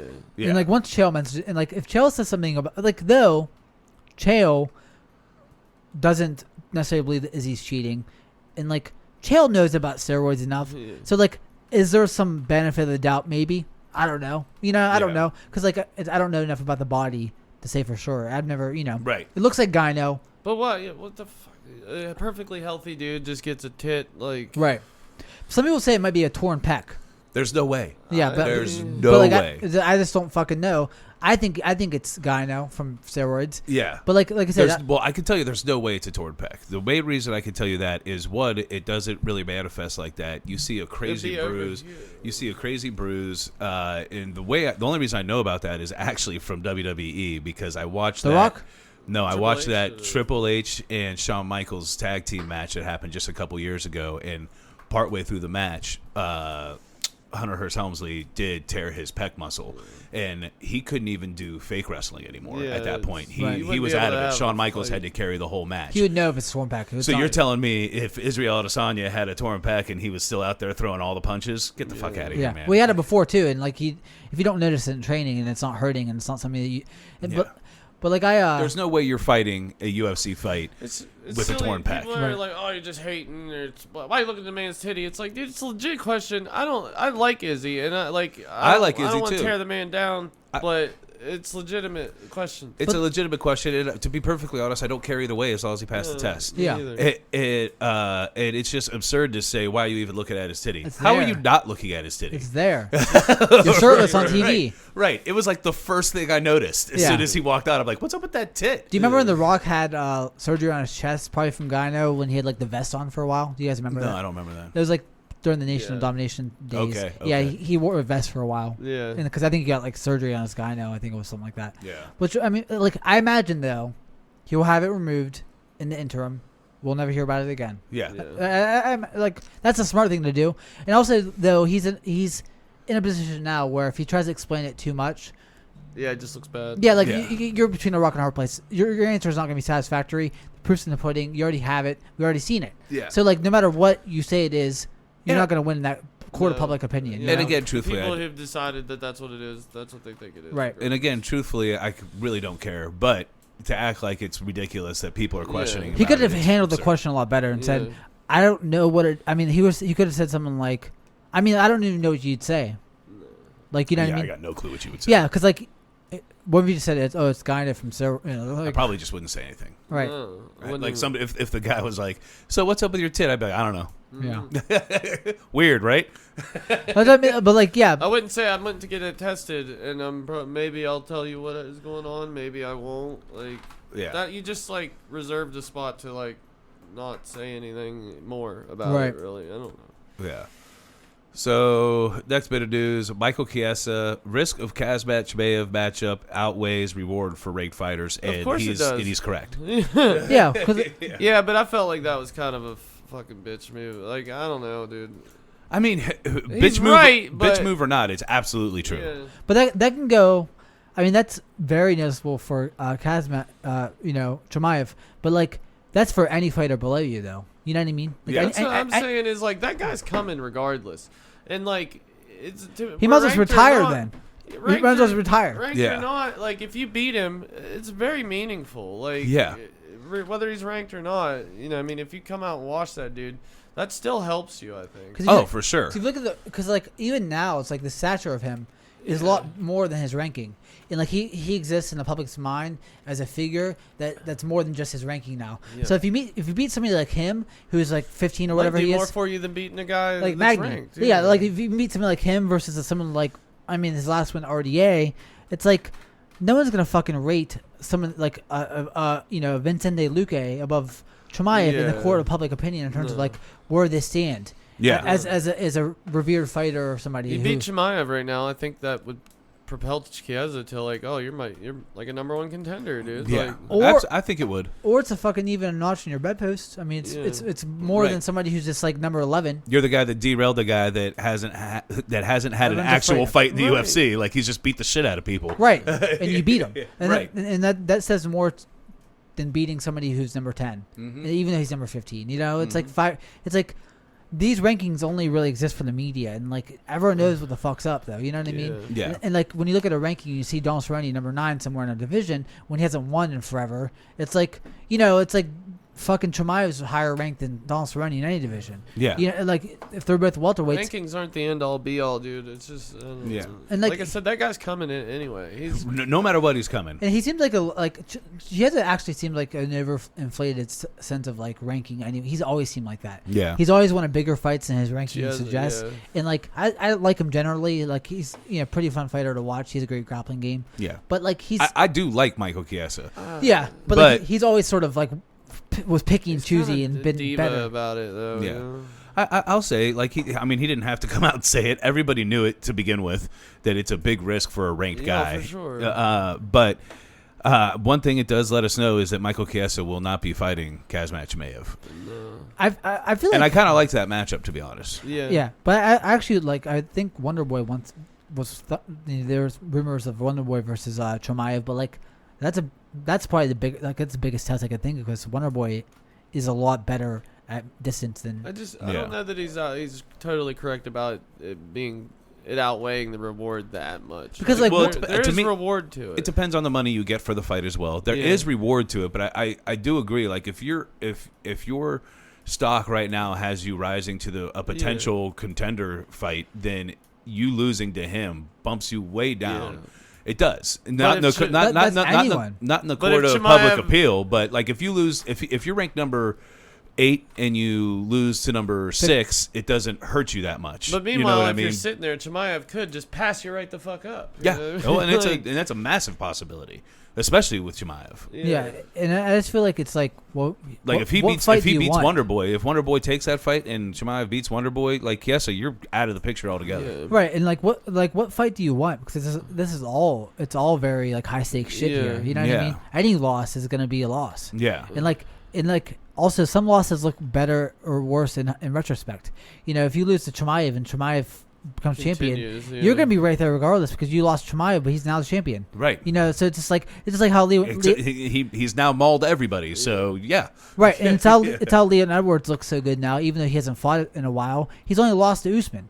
I mean, if I was Chiesa and you wanted me to take that fight, I'd be like, you're gonna have to pay me quite a bit. Like you're gonna have to pay me some serious money. But it wouldn't be because of the rankings. It would just be like, look, that is high risk, low reward.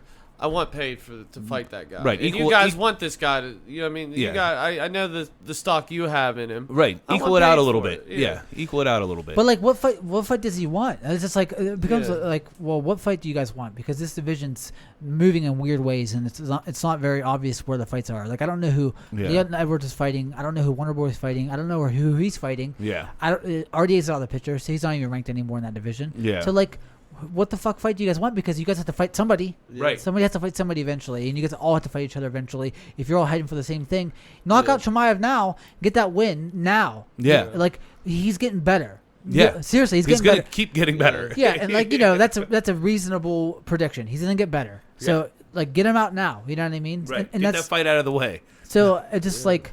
Maybe keep him away from your title if you're headed towards it too. Right. Know? Can you go to welterweight rankings real fast, Dave? Yeah. I like to see who he really wants to fucking fight. Yeah. It's like there's not a lot of options here, bud. Yeah. I mean, there's people that are already ranked. Killers everywhere. I mean. There's Gilbert Burns fighting Usman. There's basically Wait, Gilbert Burns and Usman's off though. Yeah, but that's gonna happen eventually. Yeah. That's not gonna be. It sucks that that's off. Fucking Nate Diaz, he's not fighting anybody. Anthony Pettis is not even a factor in that division anymore. Woodley doesn't do anything for you. Maya's looking for like a fucking retirement fight. So you're number 11 in the division. You just beat number 12. It's insane that Woodley is still ranked number 6. And why does Chiesa sitting at number 11 think that? Oh, I'm like. Well, in the UFC title. rankings, he's like 8. Yeah, but like, so you want to fight a fucking Pettis? Yeah, Like Pettis doesn't belong there either. But that's yeah, how is that not high risk? Low reward? yeah, That's definitely way higher risk, lower reward. I don't know if it's higher risk, but it's definitely lower But reward. if you lose to Pettis in 2020, you fucking might as well retire. Yeah, It's really though. Like honestly, if you lose him at welterweight in 2020, if your only reason for fighting is going for the championship and you lose to Anthony Pettis, get out of here. But you're right. I mean, who the fuck does he want to fight here? Stephen Thompson, I think, would be his. But then Leon Edwards. Then what? Then you're running into killers regardless. Like right. And like take the fight, dude. And like if Leon, but like this division moves so slow. If you lose to Leon Edwards and maybe like in December or whatever that fight's gonna be, like. How far are you away from the title shot? You're like three years based on how fast this division moves. Yeah. Like you're so far because Leon Edwards can barely even get a title shot and he keeps on winning. Right. Like if you beat him, I guess you're right there. But like that's a fucking high risk fight. Yeah. So if you lose to him, you're still fucking where you were anyways. Yeah. And like I don't know, it's like these guys try to micromanage their careers and it becomes like boxing, where you guys just need to fight. Activity means a lot more than certain numbers. Yeah, even if especially if you want fans to back you in any kind of push. Yeah, and it's the same fucking thing with Leon Edwards. Fight somebody, bro. Yeah. Your last fight was last year against RDA, and he's already been beat it since then. Even if you catch a loss somewhere, like you can overcome that by winning more. Four more in a row. More fights. Yeah. Like, let's move on though. I think we touched on that plenty. Chiesa, fight somebody. Yeah. Everybody fucking fight somebody. It's like the same with featherweight. Fight somebody. You know, Yeah. if your last win was a year ago, you're not even a contender anymore. Yeah. So then we got Tony Ferguson explains why UFC 254 fight versus Poirier Chandler fell through. Fuck you, pay me. I kind of agree with him here, actually. The only reason I don't is like, how much money do you want when you literally just got your ass beat? Well, I mean, like I don't. It depends on. what's he want? Well, yeah. I mean, I'm not. I could never tell somebody though. Like I'm in a weird position when I think about stuff like this because I could never tell a fighter that gets CTE and their head beaten and fights like Tony Ferguson how much he's worth. That's a personal thing, and that's between you and your managers and the UFC. You know what I mean? I want to see you fight the best fighters in the world. I want you to get paid as well as you can get paid. That's my position on it. But also, I don't think Michael Chandler deserves a fight with Tony Ferguson. He's not even like he's a fucking leverage point. I feel like you know, and like it's sad because Ferguson's been fighting killers, while Chandler's getting knocked out 2 fights ago. But here's the thing we talked about with Tony Ferguson before this, like before the Justin Gaethje fight. Don't get me wrong, his win streak was impressive, but you got Gleison Tibau, Josh Thompson, Edison Barbosa, Londo Venata, Dos Anjos, Kevin Lee, Anthony Pettis, Donald Cerrone. It's not that great in retrospect. No. And it's not that great in retrospect. So what kind of money after you just got destroyed by the guy that's about to fight for the title? I agree you deserve a decent paycheck, but like I don't know what they're offering you. I don't know, but you can't be demanding the top-notch money in the UFC. The only elite fighter you really fought, you got fucking waxed, dude. Yeah. Yeah, well, I mean, RDA was elite back then. He was coming off of the title. So, like, you know, things age differently in terms of, like, when you look at a record. And that's for any fighter, I feel like, that's been fighting for a while. But also, like, I don't know. It depends on whether or not you rank his stature in the company. Like, if it's just, like, numbers to the UFC, it's like, well, I know a Tony Ferguson fight is going to be a fucking banger. Yeah. It just fucking is. It brings viewers. It just, like, him versus Poirier is going to be a banger fight. That fight is never not going to be exciting. Right. They could fight 100 times. It's going to be fight of the year maybe 100 times in a row. Right. But do you think after getting beat by Justin Gaethje like that you're going to be one of the top draws in the UFC immediately after that? I actually think so. Ferguson still carries, so you know, like people just he's crazy. So people like I said, I think he should get paid. I still think he has a massive fan base, but I don't think you should. I'm like, how much money are we talking about? Well, yeah, that's my question. More than what you just got paid to fight Gaethje last time? Why right, because you shouldn't make more than. I agree with that. Yeah, but like I'd have to see the number and have to see this.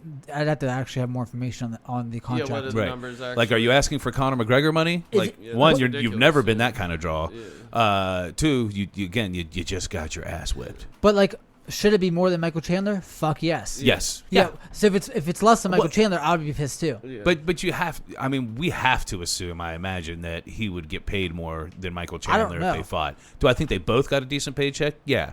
I would have to imagine it's either equal or more. I would assume. I would assume that. But if we could it's be not, wrong. then maybe he has every right to say, Because "Fuck you, pay me." he's more of a proven commodity than Michael Chandler. Correct. Yeah. And like Michael Chandler has the appeal of being new to the UFC, but like if Ferguson, if I had to put down in the contracts, dude, like Ferguson's beaten better people than Michael Chandler has ever beaten, Yeah. and he has been, stopped. Like Michael Chandler got knocked out by Pitbull, got beat by Will Brooks. Right. So like it's not like he's like undefeated coming from Bellator. Yeah. He's not a Hector Lombard even. Wasn't even a champ when he Yeah. left. But they sell. It's like it's easy to sell that Chandler. It's fight, very like easy a guy to sell coming that. from somewhere. Yeah. But like I don't know, I feel like it's just different sales. You know what I Yeah. mean? It's like a Poirier Ferguson fight. It's a different sale than a Michael Chandler unknown fight. Yeah. It's just different sort of perspectives on the contract. And like, do I think Dana can be vindictive towards asking for a bigger payment in using Chandler as that sort of pawn? Yeah. Yeah, I think he probably could do that and say "fuck you guys." But this is even of they tried to also line up Tony Ferguson versus Chandler, so it's even with that fight being in consideration. Yeah, but like I'll also, it's just like so. I think that's a good fight. Though. I think it's a good fight too, but it's kind of a slap in the face of people because it's like I think it's a riskier fight for Chandler than it is for Tony Ferguson. I think it's a good one for Ferguson because like That's you what just I got mean. I lit think the it's fuck up yeah. like and it gives you like if you beat that guy it still leaves you in that top. Yeah. But 3, what's funny 4. though too is like Chandler's trying to big brother the situation and be like, Islam Makhachev needs a fight. That fight fell out. He's already training for a fight. Islam Makhachev needs to step up.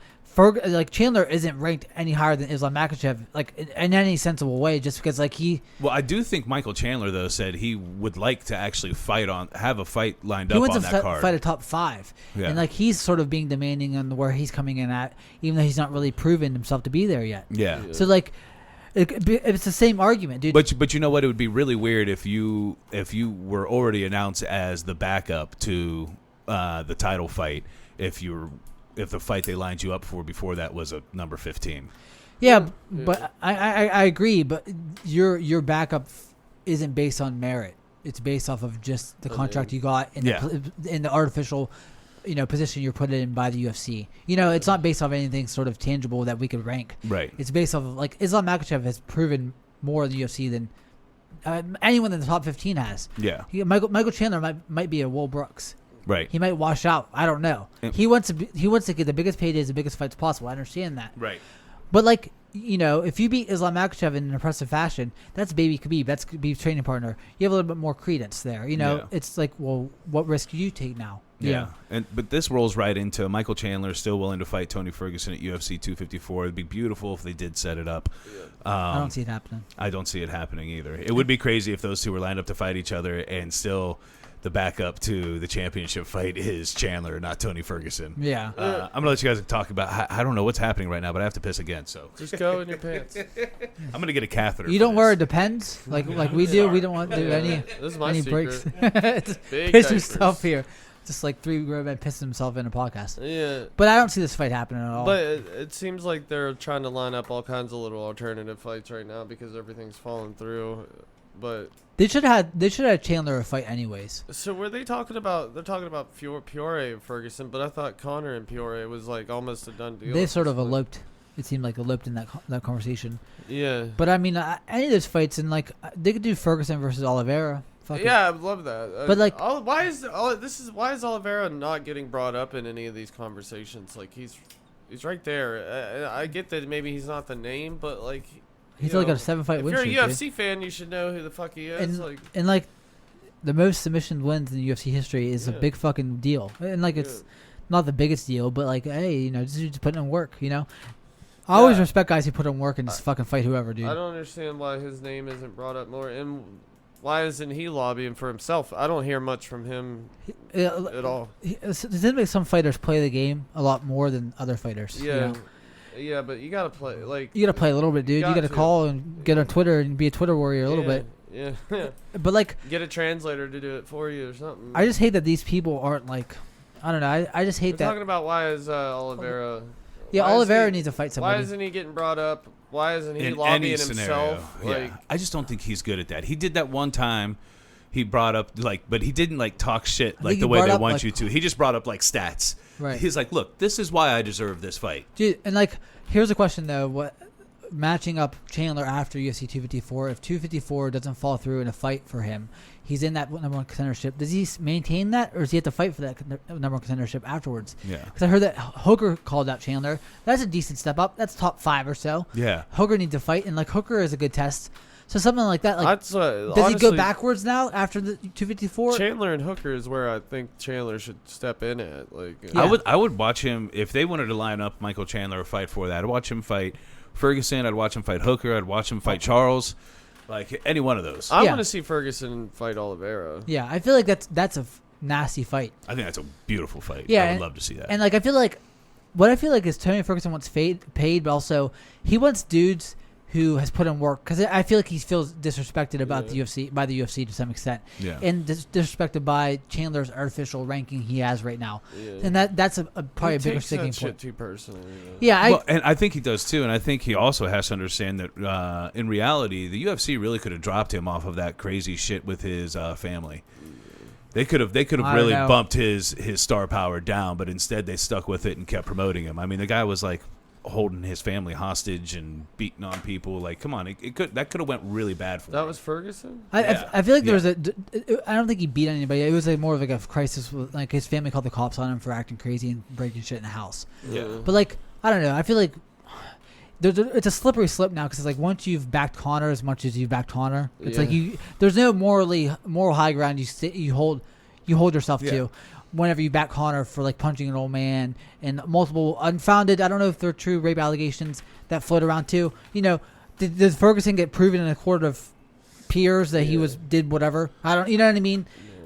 What's the threshold of accountability you need to have for these fighters? You know what I mean? Yeah, I'm not saying they'd be right if they did so with their track record, but I'm just saying they could have. Who was it? It was Thiago Alba. What's her? Thiago Silva. Thiago Silva had his hostage guns and shit, and some crazy shit. But shit like that where it's there's just no. It's you can't deny that's what happened. That's something different. But if you meet up with your family and your wife's fine with you and your baby's fine with you, and you're at that point though, he was on a fucking 12-fight win streak too. So so he had a little bit more clout in terms of public mishaps. All right, well, let's move on from that. And this one is Chito Vera really wants a fight. And Dominic Cruz, Jose Aldo, Jimmy Rivera, he is saying, fuck anybody, man. Just let me fight somebody. He's getting Jimmy Rivera if anybody. That's it. That's low risk or high risk, low reward there to fight Chito Vera. Huh? Yeah, but man, the guy deserves some kind of fight. How is there not even any talk about him fighting anybody? No.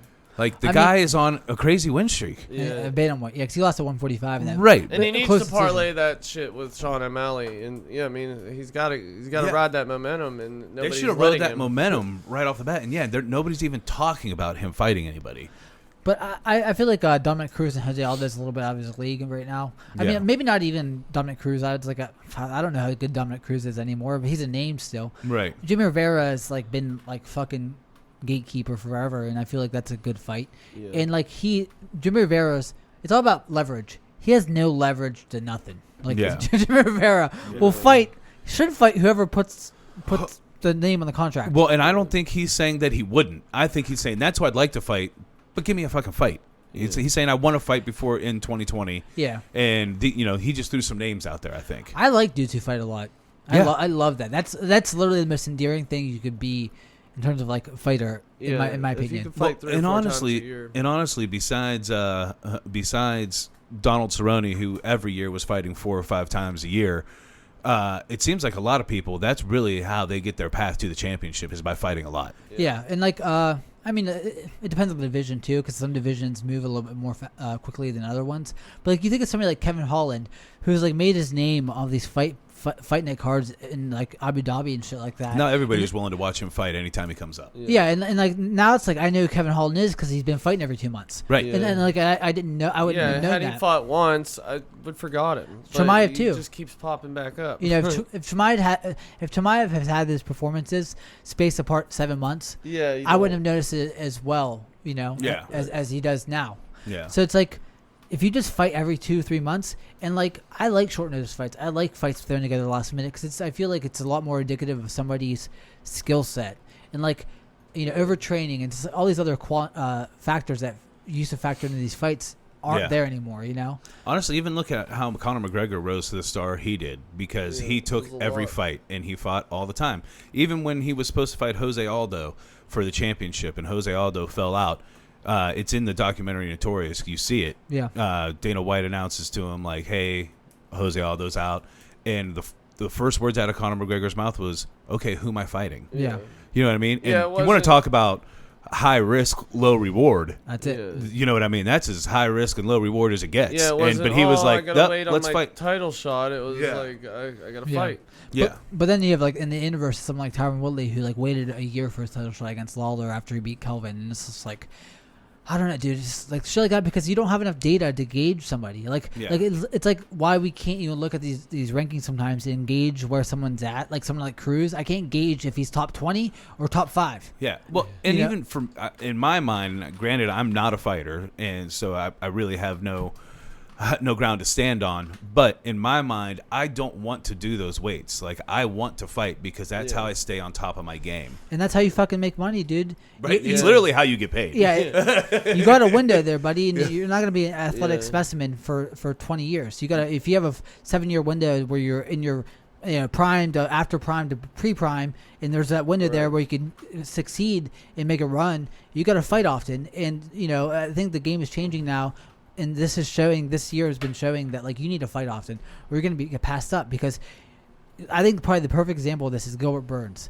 Gilbert Burns took short notice fights. He fought whoever. He fought Woodley, stepped in. He didn't give a fuck about his contract. He doesn't care. It's like he's not arguing about money all the time. Yeah, and like I know with 99% certainty that the reason why that fight is delayed is Usman.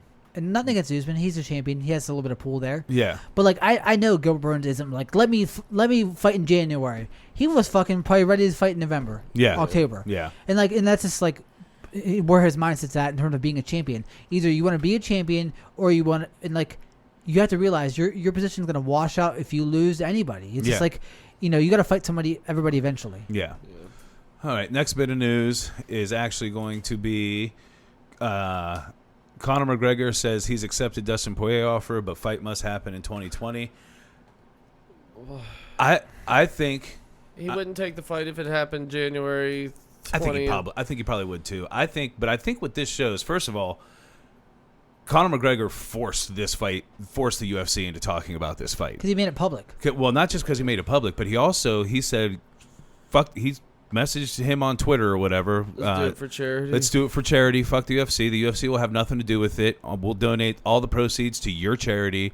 Let's just make this fight happen. They can't even do that, though. They're under contract. Yeah. Right? Well, no, because it's a charity fight. They probably could. Yeah, they're not making money off of it. Right. Now, but here's my thing. To me, what it does say in me is that Conor McGregor may have been accurate in saying the UFC was stalling up him fighting. And I'm not having fans and stuff. I think that's probably why, right. because they're like, we want your fight to have fans because it's going to be fucking crazy, dude. I don't understand why you can just put them in. Dude, I saw a picture. New Zealand has literally a football stadium full of people watching like sports and shit. Yeah. Like friggin' overseas. Who gives a fuck? Like I don't care. I don't need Conor McGregor in Ireland or in some random. He could be in New Zealand and it'd sell like fucking hotcakes. Yeah. Put him somewhere, anywhere with fans. I don't care where it's at. Yeah, I completely agree. Like, but I really do, and because as soon as Dustin Poirier accepted that, the UFC was like, "Oh, hey, we're talking to him now. We're gonna line this fight up because they don't want to lose that fight to a charity." I think that's the only reason that they could get away with it. I think it's probably the only reason Conor McGregor said, "Let's do it for charity." Yeah. But Conor McGregor did also say. Now it's with the UFC, and he will still donate $500,000 to his charity, which is cool. Yeah. But I hope this happens. Yeah, and I'd rather hear talks of this than talks of like a fucking Pacquiao fight, dude. Yeah. This is a lot more exciting to me than any sort of and like. There was another headline that said Dustin Poirier said that Conor actually wants this fight to happen in 2020 because he wants it to be. A warm up for Pacquiao, which was weird for Dustin Poirier to say. But regardless, I don't care. Give me this fucking fight. Yeah. Who do you guys think is gonna win this fight though? Oof. It's a lot closer than it was at featherweight. It's a lot closer. It's a different fight. Peoria is a different guy. Yeah, I do think if Conor McGregor comes in as Conor McGregor, I think I lean Conor McGregor. I just feel like it's just like. And I love Dustin. It depends on like how the fight plays out in the first few rounds because I think Dustin's pace is a lot higher than Conor's used to if you don't get put away. But I think but Conor is a good counter striker. He has weird movement, and he has death in his left hand. Yeah. I mean, he had death in his left hand. But I think that left hand is still there. I think Peoria would know to like, okay, let's try to take him into deep waters. Let's wrestle him. Let's he's a pretty decent grapple game. Decent, but he doesn't do it.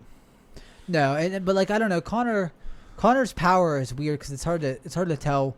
Like some fights, it looks like he has great power, and other fights, it's like. The only time it didn't look like he had great power was at welterweight, which I think diminished his power. Yeah, and I do too. And like I feel like featherweight, his power was most noticeable just based on like who he's punching smaller men. It was a lot more noticeable. At 55, it sort of levels out a little bit. Like I don't think Conor is so much more powerful than Dustin at 155 now. I feel like it's. But he can still knock anybody at 155. I agree. Yeah. Yeah. Just based on his striking accuracy. Yeah, and even if it doesn't knock him out, they are very aware that they got hit with a big punch. Yeah. I mean, look at Eddie Alvarez. I mean, sure, he didn't knock Eddie Alvarez out clean, but he beat the fuck out of him. You know what I mean? I mean, every punch he landed was fucking welting up his face. I feel like Poirier is a lot more durable at 155 than he was back at featherweight too. I would agree. Yeah, I think it's a lot different fight than it used to be. I just think with that weird movement, like honestly, I keep watching just the very beginning before the takedown of the Khabib fight, and even in that very beginning before the first takedown, when you saw Conor's movement, you're like, man, if somehow Khabib can't take him down, this is going to be a long night for Khabib.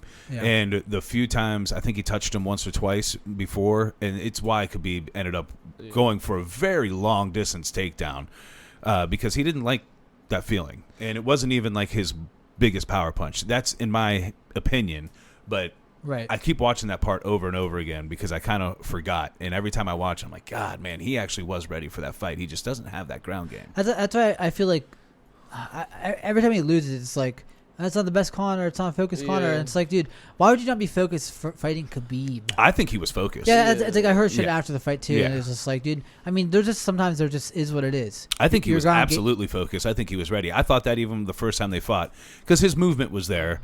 His confidence was there. He had no answer for that fucking ground game, man. Nobody has so far. He did well to the extent that he did better than I thought he was going to be in terms of stuffing that first takedown. Yeah. And like what it is like he just doesn't have as many layers to his grappling game as Khabib does, and that's not a slight against Conor. It just these layers have been built up over fucking the course of Khabib's lifetime, dude. Yeah, and like I don't know if it's a question of him being focused though, but it's like he's not in a groove. You know what I mean? Like he takes these big gaps. Yeah, like that's why I would give Peoria a good shot because it's just like, dude, you've been gone so long. Peoria's been in the he's grinding. Yeah, yeah, and like it says a lot that you have to keep your body sharp and your mind sharp and your your focus in these camps and like.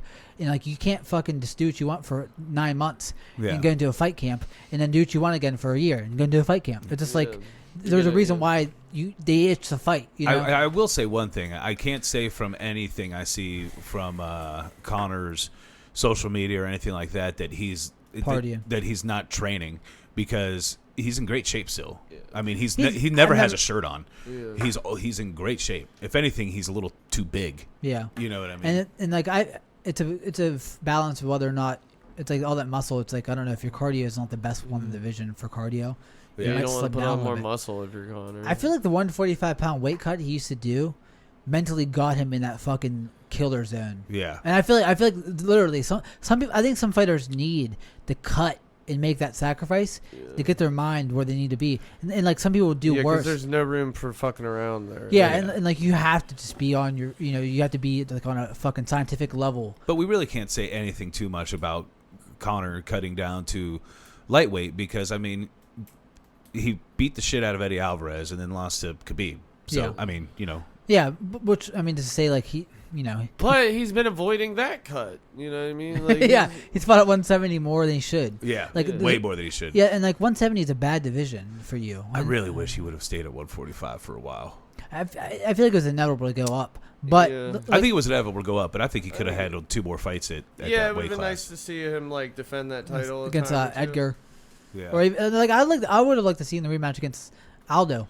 Which, again, in the documentary, Conor immediately after the fight, while they were still in the cage, said, we're going to run it back. We're going to run it back. But then they they offered him all the money in the world to go up. So what are you going to do? I don't blame him, but like I just feel like that fight, I feel like Conor would have won that fight again, but it would have been a way different fight. And I'd like to see how their styles actually match up over the long period of time. Because I feel like Conor, it was hard to tell, like, Conor's 145-pound career, you don't have a lot of tape on it because he would get the guys out of there pretty fast. Yeah. The longest fight he seems like he's had was his earlier fights. He took Holloway to a decision, and he the Brimage fight was fast, and all these fights early on was fast. Yeah. And the Mendes fight was a weird fight. It just was weird. Yeah. He got taken down. Mendes kind of gassed. He did well getting up. So there's things you saw there, but like a war of attrition with Aldo over the course of 5 rounds.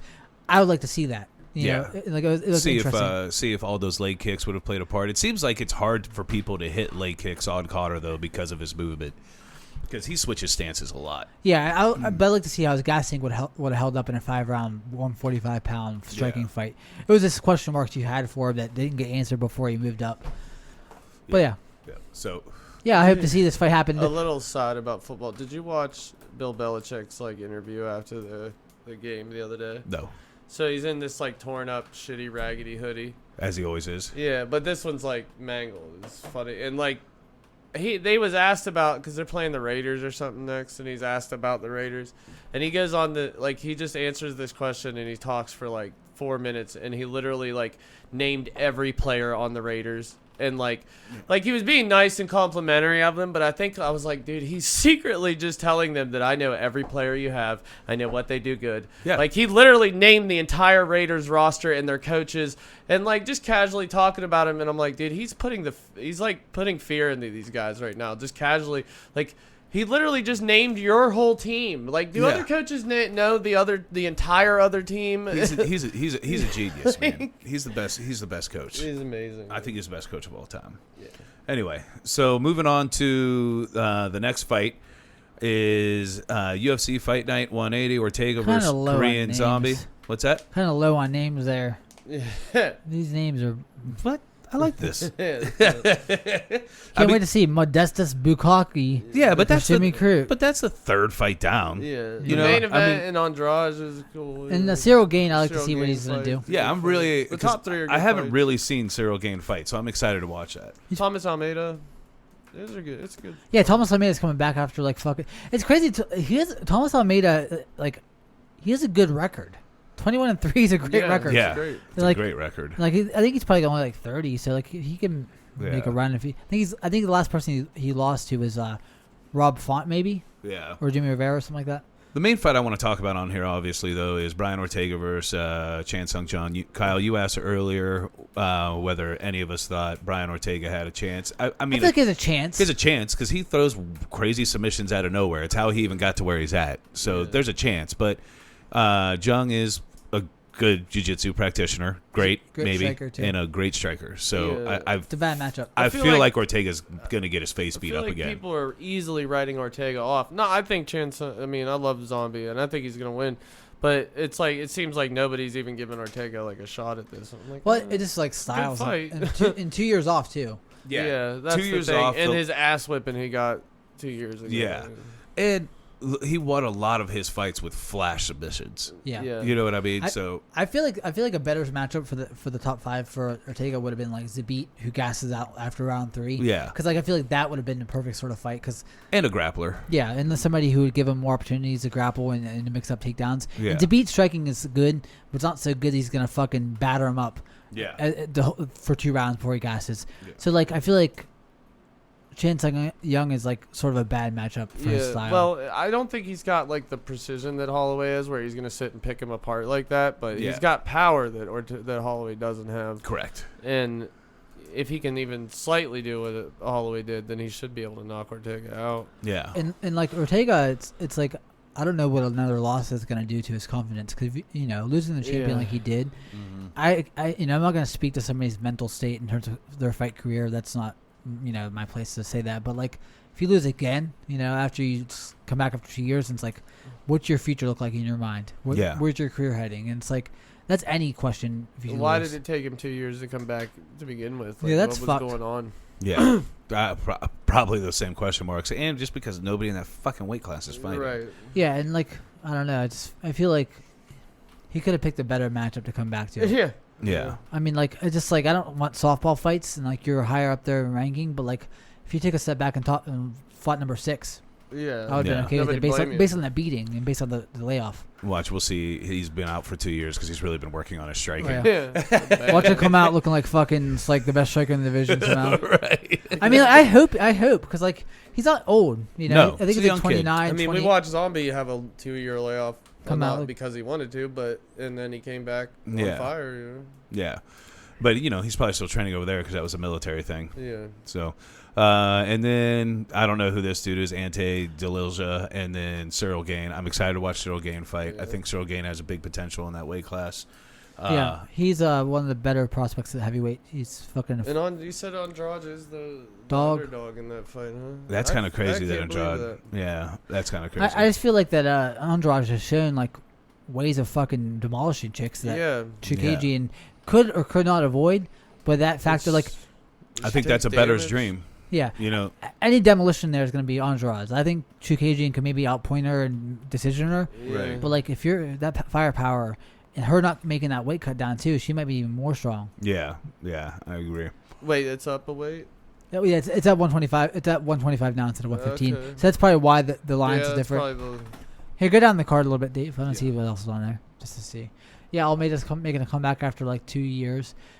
Young Park, that's also, I think, Korean Zombie's social media manager that, or take a punch to that concert, maybe. That K-pop superstar is also fighting. might be. There's a Nurmagomedov's on there fighting. Yep. And isn't this Antigolov? Isn't that one guy? And fucking James Cross is going on. yeah, the Nurmagomedov, he's like a huge favorite in that fight, but He lost his last why. fight. Yeah. He got subbed, I think, in his last Yeah. fight. But also James His first Cross. name is said. I said Nurmagomedov. I'm wondering if the Nurmagomedov is such a huge favorite just because of the name, though, and people were throwing money at it. Right. I'm like, I wonder if the Must- Striegel dude's How much better. pressure do you have to be a Nurmagomedov? Yeah, Yeah, like if that's your name. Yeah, it's Yeah. just like you're bored. they're and- related, right? I think it's his cousin, yeah. But also, Oh. James Cross is short notice fighting on this card too. I think he fought at 185 in his last fight, short notice fight against Trevor Giles, if I remember correctly. So it's cool. It's cool that James Cross just fights random fights to short notice. That's your career now, I guess. It's just like Yeah. Hey, whatever you got to do to get paid, right? yeah, like Yeah. and I couldn't even imagine like just being a trainer and like having no fucking fight camp. And then, like, you have no payouts, too. You think about it, you have no payouts Yeah. to anybody for your fight camp. And you just take short notice fights, and then you get a fight in the night, and you fucking win or lose. It's like then you make it $80,000. Yeah. Like, with no back end. No overhead. Yeah, so, like, that's probably fucking worth it to me if Yeah. your contract's pretty decent and you don't care enough. Yeah. All right. So then after that, the fight we're all waiting for is UFC 254, Nurmagomedov versus Gaethje. And It's still a good card, even with... Yeah, even an unknown fighter fighting Islam Makhachev. I don't know who... Dude, Tai Tuivasa versus Stefan Struve's on the card? Yeah, fake Cowboys on the card. Yeah. Versus Shavkat. Shavkat. I like that name. Rachmanov. Sam Alvey, he's down here. Another Nurmagomedov. Holy Umar. They're all on here. They're all just in some fucking What if hotel room they're- in Abu Dhabi What hanging if out. there was like 3 Nurmagomedov champions at I once? want to see them fight each other. Fuck it. Right. I no matter what, I'm excited Oh, we're for these. finally gonna get that Kudalaba versus. Yeah. Oh God, just let it happen. Yeah, I mean, like it's just funny now. Like this fight's been booked literally all Yeah. year, Yeah. and like I'm excited to see it. Yeah. I'm excited for. I'm pretty damn Big excited card. for 4 or 5 of these fights. What's the unknown fighter like? What's going on there? Well, Who's fighting Makhachev? he called out Chandler, like I said, and Chandler said he didn't even know who fucking he Makhachev. was. Well, he's 18-1, so figure it Yeah. out. Yeah, I mean, like Man, it's a good he- spot on the card. he's one of those fighters where nobody wants to fight him because he's like a high risk, low reward Yeah. fighter. He's not ranked too high, but also he's pretty fucking good. Yeah. And like, you know, he trains at Khabib, and he's like supposedly like the next champion once Khabib. But as leaves of the right now, division. that might not even happen. Whatever that is. Yeah, he might not fight somebody, but like I like to see him fight just because like fuck it, like put Oliveira in there, dude. Yeah. I'm like fuck it, Yeah, you know, like just put somebody there. because like I said, you know, if you beat somebody he's touted, so he's probably to a lesser extent than Chimaev, but he's still touted in the division as a good ass fighter. So if you beat him, you steal that thunder, you know. Yeah. Right. Yeah. But like, would you take a fight behind him? I don't know if you know he's looking to fight somebody behind him on short notice. Yeah, but, I think that'd be hard for Charles to do on short notice. Yeah, so it's like you don't. Yeah. You know. But so we'll go ahead and start at the top. Nabib Nurmagomedov, Justin Gaethje. I think, are we all rooting for Gaethje? I am. I'm actually rooting for Khabib. You rooting for Khabib? Yeah. Ugh. I saw Gaethje at the Trump rally, and I was like, makes it a little easier. Makes it a little easier on somebody when I like Khabib and I like Gaethje. I'm like, Khabib might like Trump. He probably likes Trump. He probably likes. Rephrase it. He probably likes worse people than Trump. Yeah, that's what I was thinking. But you know, so like you know, but I'm not exposed to who he likes more than I'm exposed to Trump. So Right. Yeah. As much as I'm rooting for Gaethje, though, I think there's always the possibility and a likely possibility that Khabib does to Gaethje what he does to everybody else. Yeah, I just think that Gaethje presents the best tools so far out of anybody to beat Khabib, and if Gaethje can't do it, and even if Gaethje can't even put up a fight, well, that's scary, dude. Yeah. Like he should be able to at least make a really competitive fight. You would think with And his if he wrestling can't- background and Yeah, if he can't, then I just think nobody's gonna do it. I think his wrestling background is just like a not factor. It's just like it's Yo O'Mara's wrestling background. It just doesn't play a part in his game. I think his wrestling backgrounds were going to be very important. yeah, it doesn't normally play part of his game, but I think the takedown defense is where it's at for him. And like I said, I've seen him take it down by lesser fighters than Khabib in a different sort of fight. So Well, I could see how that Fiore be. took him down, but like that was in the middle of a wild exchange, and like that was also when Gaethje was like just trying to fight amazing, crazy fights. And you're not necessarily focused on the fact that this guy's trying to take you down. Yeah, you're definitely focused on the fact that Khabib is trying to take you down. That works in both ways though, because it's like It might affect his striking. yeah. It might, Yeah. But I mean, like, I just feel like it doesn't matter how good his wrestling is. Like Khabib's wrestling is the best. It's the best. Like so, like the levels of it. It's just like Yeah. But is it good enough to keep him? To stuff a takedown or two. And, Right. And, I think And land Gaethje some should punches. have him on the feet. He should. Yeah. But like I feel like Khabib's defense is pretty good. Yeah. He's not going to get into firefights. He knows he's going to come out behind it. Yeah. He picks his shots well. His defense is great enough to not get hit that clean. He doesn't get hit that clean. I don't think his stats have confirmed that he doesn't get hit He as got much. hit decently clean by Ali I Quinto. just think Gaethje's our only hope. Yeah. And if he can't do it, then who? Yeah. Nobody. But I feel like Khabib's going to be in better shape than Gaethje's in terms of cardio. If Gaethje's under Khabib, the lack of BJJ is very concerning in terms of like it depends on how well he accepts takedowns and accepts bottom position. If he Right. scrambles hard, he might gas faster, but he might create more opportunities to land strikes. But like we've never seen like somebody try to scramble, so that's interesting to me to see the scramble between them. Yeah. But I expect though in the scrambles, I don't think Khabib's ever going to be out grappled in a way that it's going to be like he's not going to get you there though. I don't see it. It's hard. And it's like Yeah. almost you might kind of want to see Khabib win because of what might come out of a Khabib win after this. Like then you're talking shit like GSP might come back. There's a lot of interesting things that may happen post this fight if Khabib does win, or if Gaethje wins. All that stalls out. I think. Like, he fights Chandler or Ferguson again. Yeah. Yeah, but we get some. It makes the weight class still exciting because it seems like there's possibilities. Well, I like that Gaethje fights more than Khabib does. Yeah. I like that he doesn't have a huge ass religious obligation that blocks out part of the year because you're fasting. Right.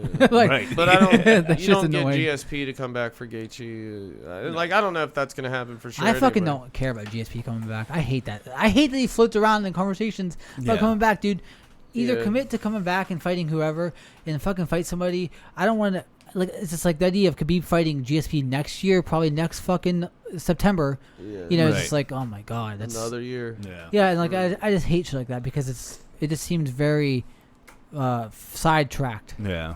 But moving along, Robert Whittaker versus Jared Cannonier. I am praying for a Jared Cannonier win just because I'm more interested in seeing him fight Izzy than I am Robert Whittaker fighting Izzy again. I want Cannonier to win for that reason, but I'm rooting for Whittaker just because I like Whittaker more than I like Cannonier. Yeah. Whittaker's like the nicest dude possible. Yeah, Yeah. you I hate get to that. see him fall, but like I'm rooting for Cannonier just because I want to see that problem Compelling. presented to Izzy. Yeah. And also being QN on, it's also like Yeah, it sucks. Is Yeah. that Cannonier? Yeah, Yeah. that's right. But I think Cannonier's gonna win.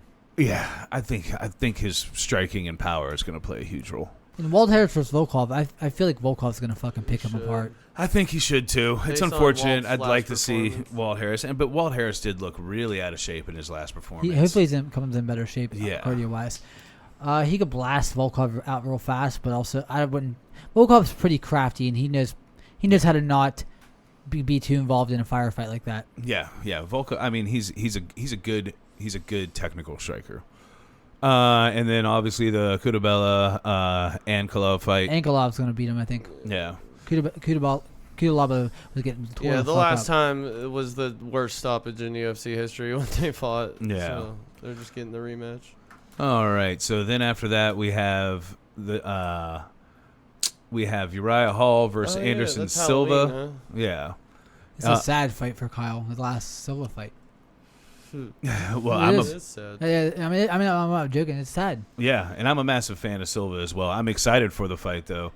It's hard to root. It's hard to get root against Silva, but like you I don't can't- want it's Hall. Like, yeah, Hall. Like that would suck to watch him just continue to fucking fall. Right, and Anderson Silva, what if he beats him? All of a sudden, he's gonna make a fucking run at the title? Probably not. I would like to see this fight like versus Shogun. Just like Yeah. a loser leaves town for Well, sure. Winner and loser leaves Shogun. town. Anderson Silva versus Shogun. Yeah, But dude, I think Shogun's next fight is his last It fight. is. but I just would rather see that because it's like I don't see why. Like, put Yeah. Silva against somebody who if you beat him, I don't feel bad either way. Yeah, I'm gonna feel right. bad either way. That Hall's career is done. Yeah. Unless it depends how the fight goes. And if Obviously, Silva does beat him, does Silva go? Yeah, maybe I'll do another one. right? Right, and because he might like if say he knocked out Uriah Hall, Yeah. he might be like let's Still got a run. little bit in this tank. Yeah. Do you guys feel like that Izzy went easy on Silva in that fight? I think Maybe a I think a little. little bit. I Yeah. feel like he respected him a lot more Yeah. than he respected anyone else in the division. That he Yeah. would never fight like that. I think he's against got a someone else. ton of respect for Anderson Silva. Well, that's like when people say this. I don't know that he went easy striking him, but I think he kept it there. You know, like Yeah. he didn't use anything else. Yeah, Yeah. and he didn't go for the knockout. No. You know what I mean? Yeah, and like I just feel like it's just like there's no way to fight Silva.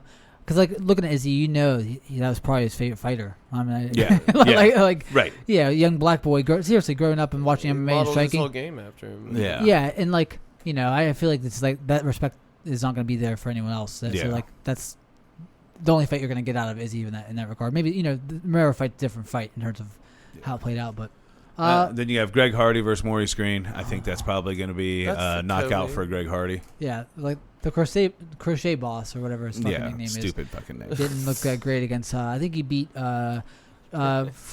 He beat. He beat somebody recently. He didn't look good. Hardy. It No, was that weird guillotine.